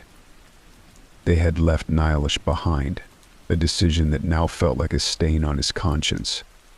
Had they been selfish, or had they made the right choice for survival? He could still hear the echoes of Nilesh's voice, urging them to leave, a voice that felt like a ghost in his mind. "I should have done more," he thought. "Should have fought harder to convince him to come with us each day since their escape." He had replayed the moments leading to their departure in his mind, what he could have said differently, how he might have redirected the situation. He had been paralyzed by fear, and that fear had cost them their leader, their friend. In that moment of self-reflection, Arav wondered about the nature of fear itself. It was a powerful emotion, capable of controlling their decisions, warping their reality. The fear of the unknown, the fear of the unknown, the fear of death that had pushed him to run when he should have fought. Was he a coward for prioritizing his life over his friends? He took a deep breath, trying to chase away the swirling guilt, but it clung to him like a second skin. Arav reached for his phone and scrolled through his contacts until he found Rhea's name. Maybe she's feeling the same way he thought. They had all been affected by that night. It made sense to reach out. He typed a quick message, "Hey, are you free to talk? I've been thinking a lot about everything."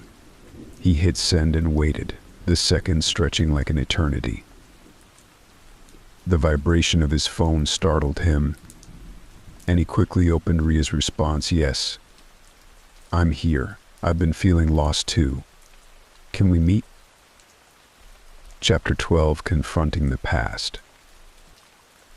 Arav arrived at their favorite cafe, the familiar scent of coffee and pastries filling the air, but the warm atmosphere felt foreign to him. He spotted Rhea at a corner table, her expression contemplative as she stared out the window, seemingly lost in her thoughts. He approached, and she looked up, her eyes reflecting a mix of relief and concern. "Hey," Arav said, sliding into the seat across from her. "Hey," she replied softly, her voice carrying the weight of unspoken words. They sat in silence for a moment, each processing the invisible scars left by their experience. Rhea finally broke the quiet. I've been thinking a lot about Nilesh and what happened. It haunts me, Arav. I can't shake the feeling that we failed him.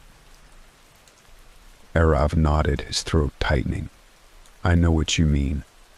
I keep replaying the moments leading up to our escape. It feels like I could have done something, anything to stop it. But what could we have done? Rhea countered, her voice cracking slightly. We were terrified. It was fight or flight. Maybe it was instinct. Instinct shouldn't override loyalty, Arav replied, his voice barely above a whisper. I think that's what hurts the most. We abandoned him when he needed us the most. Rhea looked down at her hands, tracing the edge of her coffee cup. I thought I was strong enough to handle it, but I broke. I felt so powerless, and now it feels like that powerlessness has consumed me. Arav leaned in closer, his heart heavy with empathy. We can't change the past, but maybe we can learn from it. I've been thinking a lot about fear and how it controls us. Maybe it's time we face that fear instead of letting it rule our lives. Rhea looked up, her eyes glistening with tears. What do you mean? I mean, maybe we go back, Arav said, his voice steadier than he felt. Not just to the lodge, but to confront everything we've been running from. Nilesh wouldn't want us to live in fear. He'd want us to honor him by being brave. Rhea's expression shifted as she processed his words. You really think we could face her again? What if she's still there? What if she comes after us? We have to take that risk, Arav replied. We owe it to ourselves and to Nilesh. We have to stop letting her control us from the shadows.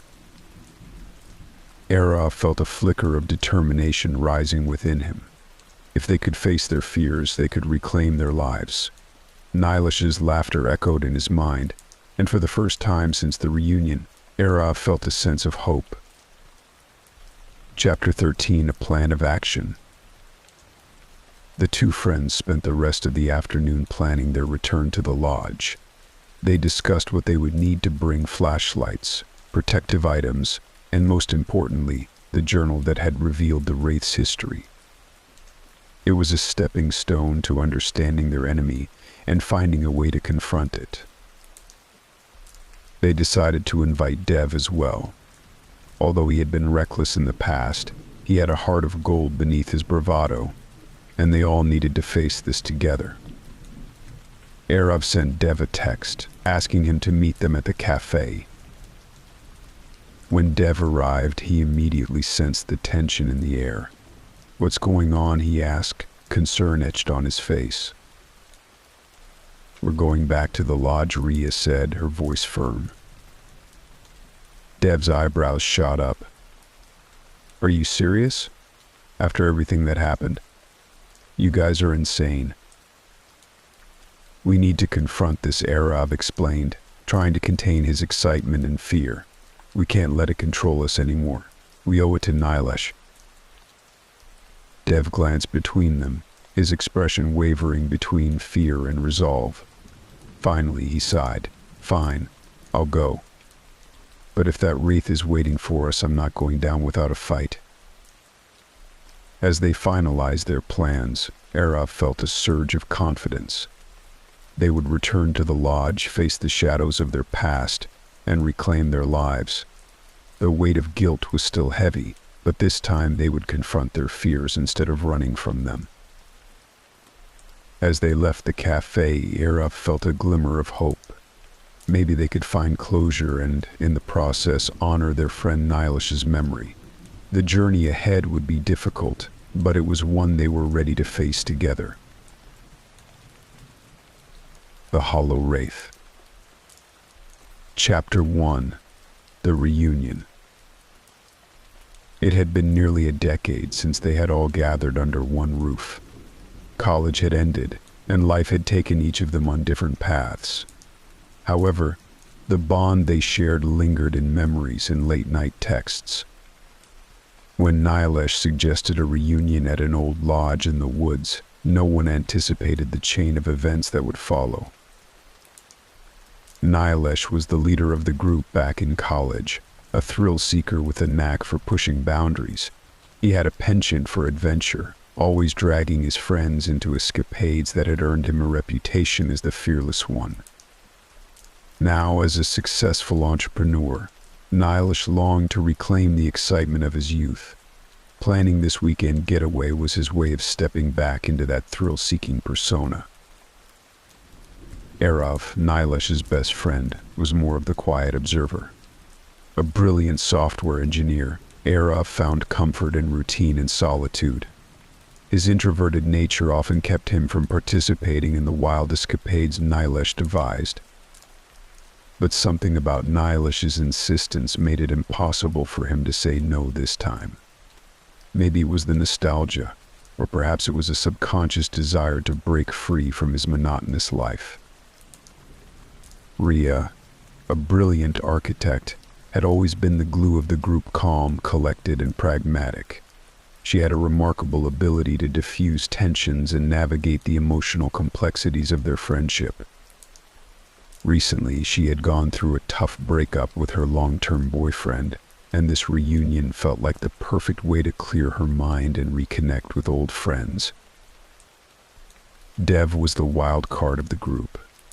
Always unpredictable, and often reckless, he had struggled to find his footing after college. He bounced from job to job, but none seemed to stick.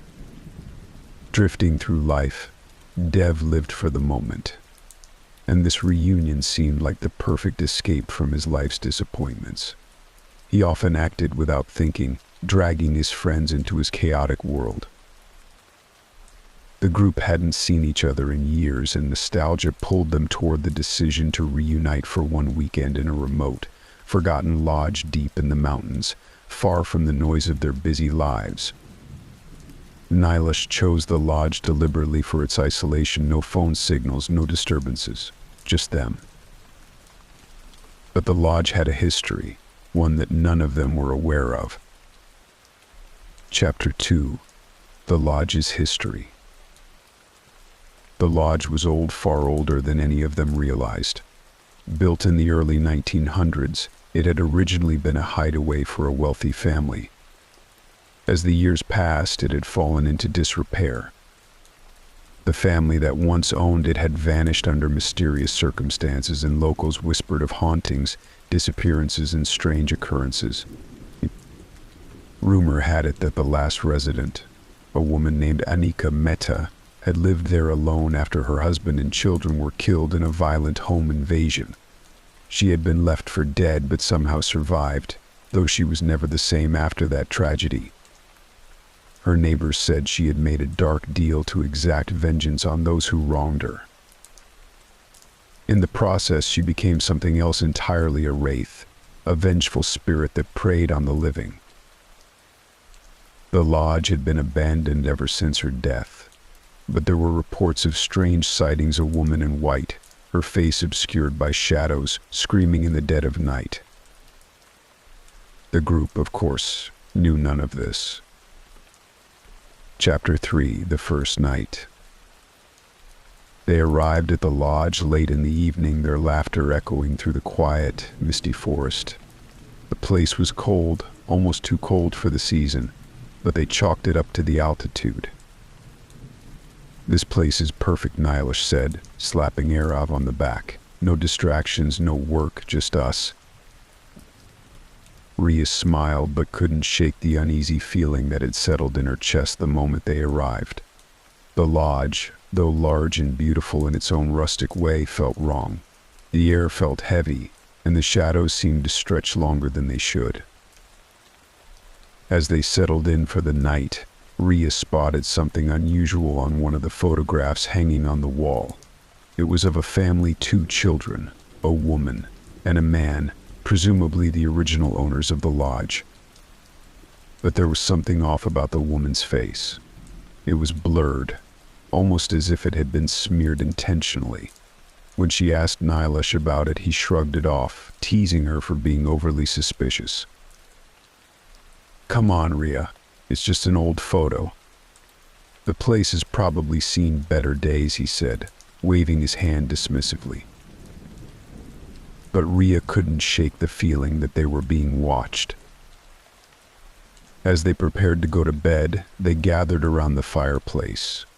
Nylish lit the flames, and they reminisced about their college days, laughter filling the room, temporarily pushing away the unease. Arav leaned back in his chair, feeling the warmth seep into his bones.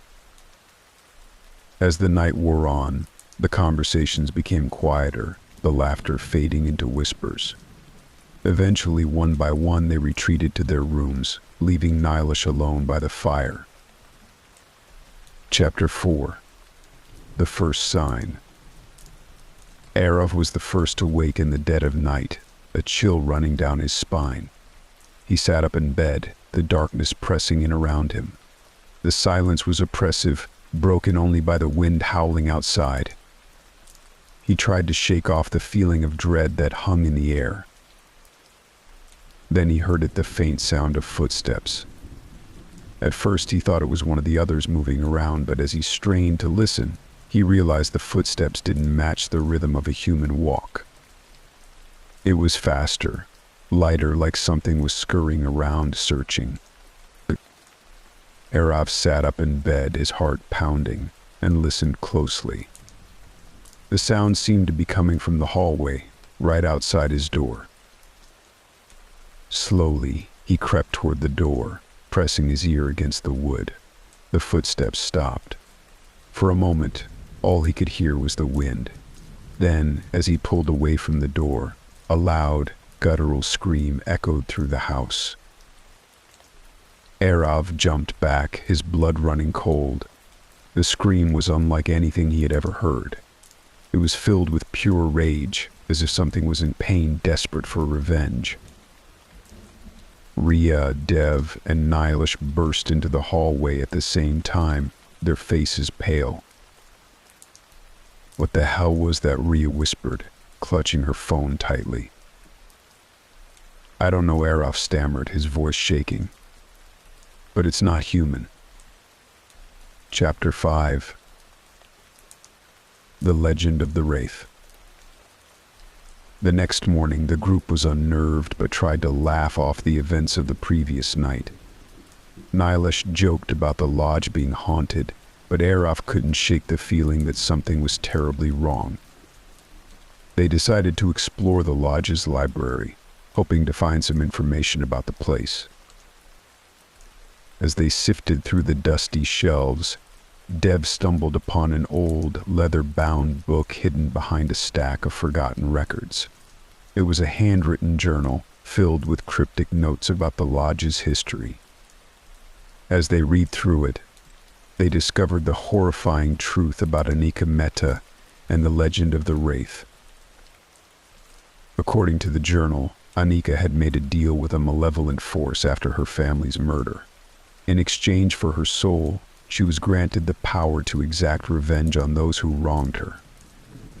But the curse had consumed her, turning her into a wraith, a vengeful spirit that roamed the lodge, hunting anyone who trespassed on her land.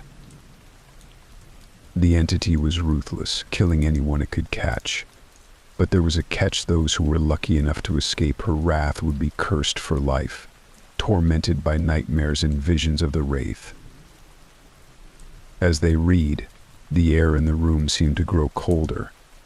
Rhea looked up, her breath visible in the icy air. "We need to leave," she whispered, her voice trembling. "Now." Chapter 6. The Hunt begins. Nylish was reluctant to leave. He had spent a lot of money on the trip and wasn't about to let a few ghost stories ruin the weekend. But when the power went out that night and the temperature dropped even further, he realized they were no longer in control. The footsteps returned, louder this time, echoing through the halls like a predator stalking its prey. Dev, ever the daredevil, decided to confront whatever was haunting them. Armed with a flashlight and a knife, he ventured into the dark hallway, taunting the wraith to show itself. It didn't take long for the wraith to respond. The air crackled with tension. and a deafening scream filled the lodge, shaking the walls. Dev froze, his flashlight flickering. The others watched in horror as a figure materialized in the darkness, a woman in white, her face twisted with rage, her eyes glowing with an unnatural light. Before Dev could react, the wraith lunged at him, her bony fingers outstretched, aiming for his throat. He barely managed to dive out of the way, the cold air brushing against his skin as her fingers missed by mere inches. "Run," Nyla shouted, and the group sprinted down the hallway, their hearts pounding in unison. Chapter 7: The Escape Plan. They found refuge in the lodge's kitchen, slamming the door behind them. Breathless and terrified, they huddled together, trying to devise a plan. "We can't just stay here and wait for her to come for us," Araf said, his voice barely above a whisper. "We need to get to the car." Rhea nodded, her eyes darting around the room. "But what if she's waiting for us outside?" "We have to take the risk," Nihilish replied, determination flickering in his eyes. "We can't let her take any of us." Just then, they heard the unmistakable sound of the wraith's laughter echoing through the halls, a chilling sound that sent shivers down their spines. "She's playing with us," Dev said, fear creeping into his voice. "We need to go, now." They gathered their things quickly, adrenaline coursing through their veins as they prepared to make a run for it. Just as they were about to leave, Araf caught sight of the journal on the table. "Wait," he said, picking it up. "There's something in here about a ritual to banish her." Nihilish grabbed the journal, flipping through the pages frantically. "What does it say?" "It requires a sacrifice," Araf explained, dread washing over him. "One of us has to stay behind to distract her long enough for the others to escape." Chapter 8: The Final Decision. The weight of the decision hung heavy in the air. They looked at one another, fear and desperation etched into their faces. "I can do it," Nihilish said, breaking the silence. "I'll stay." "No," Rhea protested, tears brimming in her eyes. "We can't let you do that." "It's the only way," Nihilish insisted. "You all need to live. I'll hold her off. You have to go." Dev stepped forward, a mixture of defiance and fear in his eyes. "We're not leaving you behind. We face this together." But deep down, they all knew the truth. The wraith was powerful, and if they all stayed, they would surely die. Araf felt a knot in his stomach as he weighed their options. "Nihilish, if you do this, we'll never be able to repay you." "It's not about that," Nihilish replied, his voice steady. "I've always led this group into danger. Now it's my turn to make it right." With heavy hearts, the group prepared to leave, knowing they might never see Nihilish again. As they made their way to the door, the sound of the wraith's scream echoed behind them, followed by a deafening silence. Chapter 9: The Escape. Araf, Rhea, and Dev dashed through the woods, the trees looming over them like sentinels.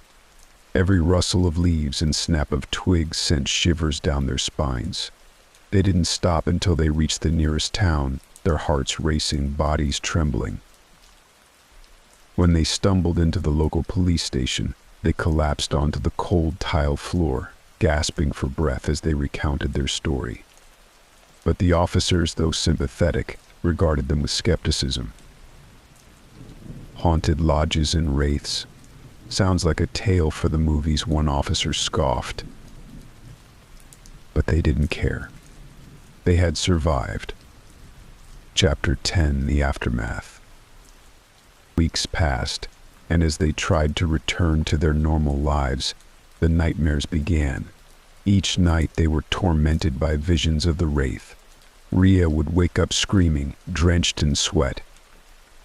Arav found himself checking the shadows in his home, and Dev became paranoid, convinced that something was following him. "Maybe we should go back," Rhea suggested one evening, her voice shaky. "We need to confront this thing." "Are you crazy?" Dev shot back. "What if she's still there? What if she's waiting for us?" But deep down, they all knew they couldn't run forever. They had left a piece of themselves behind when they abandoned Nilesh. Epilogue: The Hollow Wraith returns. Months later, Arav stood in his apartment, staring out the window at the night sky. The memories of that fateful weekend haunted him. He had tried to forget, but the wraith's presence lingered, a constant reminder of the horror they had faced. As he turned away from the window, a cold breeze swept through the room, and he heard it a whisper, faint but unmistakable. "You can't escape me." His heart raced as he felt a chill crawl down his spine. He knew then that the wraith had not let them go. The bond they shared with Nilesh had chained them to the horrors of that night. They would always be haunted by the decisions they had made and the sacrifice they could never repay. The end, or perhaps just the beginning. Chapter 11: Shadows of Reflection. The chill of autumn had set in, and the world outside Arav's window was painted in hues of orange and gold. Yet, inside, the air felt stagnant and heavy, like a forgotten room filled with memories that refused to fade. After returning from the lodge, he found himself trapped in a cycle of sleepless nights and haunting dreams, which only amplified his sense of isolation. Sitting in his dimly lit apartment, Arav stared at the blank wall opposite him, the shadows flickering from the candle he had lit for ambience. He had thought about reaching out to Nilesh's family, but the thought of reliving that weekend was suffocating. Instead, he felt drawn to analyze the silence that had fallen over his life since that fateful night. Arav's mind drifted to Rhea, Dev, and the choices they had made. They had left Nilesh behind, a decision that now felt like a stain on his conscience. Had they been selfish, or had they made the right choice for survival? He could still hear the echoes of Nilesh's voice, urging them to leave, a voice that felt like a ghost in his mind. "I should have done more," he thought. "Should have fought harder to convince him to come with us each day since their escape." He had replayed the moments leading to their departure in his mind, what he could have said differently, how he might have redirected the situation. He had been paralyzed by fear, and that fear had cost them their leader, their friend. In that moment of self-reflection, Arav wondered about the nature of fear itself. It was a powerful emotion, capable of controlling their decisions, warping their reality. The fear of the unknown, the fear of the unknown, the fear of death that had pushed him to run when he should have fought. Was he a coward for prioritizing his life over his friends? He took a deep breath, trying to chase away the swirling guilt, but it clung to him like a second skin. Arav reached for his phone and scrolled through his contacts until he found Rhea's name. Maybe she's feeling the same way he thought. They had all been affected by that night. It made sense to reach out. He typed a quick message, "Hey, are you free to talk? I've been thinking a lot about everything." He hit send and waited, the seconds stretching like an eternity. The vibration of his phone startled him, and he quickly opened Rhea's response. "Yes, I'm here. I've been feeling lost too. Can we meet?" Chapter 12: Confronting the Past. Arav arrived at their favorite cafe, the familiar scent of coffee and pastries filling the air, but the warm atmosphere felt foreign to him. He spotted Rhea at a corner table, her expression contemplative as she stared out the window, seemingly lost in her thoughts. He approached, and she looked up, her eyes reflecting a mix of relief and concern. "Hey," Arav said, sliding into the seat across from her. "Hey," she replied softly, her voice carrying the weight of unspoken words. They sat in silence for a moment, each processing the invisible scars left by their experience. Rhea finally broke the quiet. "I've been thinking a lot about Nilesh and what happened. It haunts me, Arav. I can't shake the feeling that we failed him." Arav nodded, his throat tightening. "I know what you mean.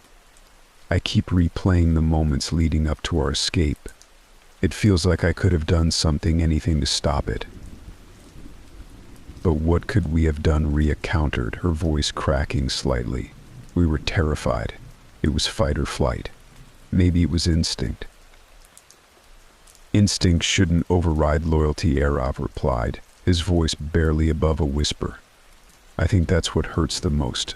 We abandoned him when he needed us the most." Rhea looked down at her hands, tracing the edge of her coffee cup. "I thought I was strong enough to handle it, but I broke. I felt so powerless, and now it feels like that powerlessness has consumed me." Arav leaned in closer, his heart heavy with empathy. "We can't change the past, but maybe we can learn from it. I've been thinking a lot about fear and how it controls us. Maybe it's time we face that fear instead of letting it rule our lives." Rhea looked up, her eyes glistening with tears. "What do you mean?" "I mean, maybe we go back," Arav said, his voice steadier than he felt. "Not just to the lodge, but to confront everything we've been running from. Nilesh wouldn't want us to live in fear. He'd want us to honor him by being brave." Rhea's expression shifted as she processed his words. "You really think we could face her again? What if she's still there? What if she comes after us?" "We have to take that risk," Arav replied. "We owe it to ourselves and to Nilesh. We have to stop letting her control us from the shadows." Arav felt a flicker of determination rising within him. If they could face their fears, they could reclaim their lives. Nilesh's laughter echoed in his mind, and for the first time since the reunion, Arav felt a sense of hope. Chapter 13: A Plan of Action. The two friends spent the rest of the afternoon planning their return to the lodge. They discussed what they would need to bring: flashlights, protective items, and most importantly, the journal that had revealed the Wraith's history. It was a stepping stone to understanding their enemy and finding a way to confront it. They decided to invite Dev as well. Although he had been reckless in the past, he had a heart of gold beneath his bravado, and they all needed to face this together. Arav sent Dev a text, asking him to meet them at the cafe. When Dev arrived, he immediately sensed the tension in the air. "What's going on?" he asked, concern etched on his face. "We're going back to the lodge," Rhea said, her voice firm. Dev's eyebrows shot up. "Are you serious? After everything that happened? You guys are insane."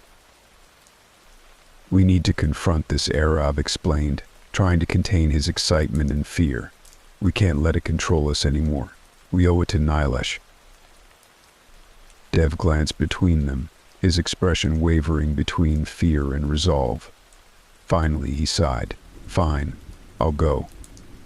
But if that wraith is waiting for us, I'm not going down without a fight." As they finalized their plans, Arav felt a surge of confidence. They would return to the lodge, face the shadows of their past, and reclaim their lives. The weight of guilt was still heavy, but this time they would confront their fears instead of running from them. As they left the cafe, Arav felt a glimmer of hope.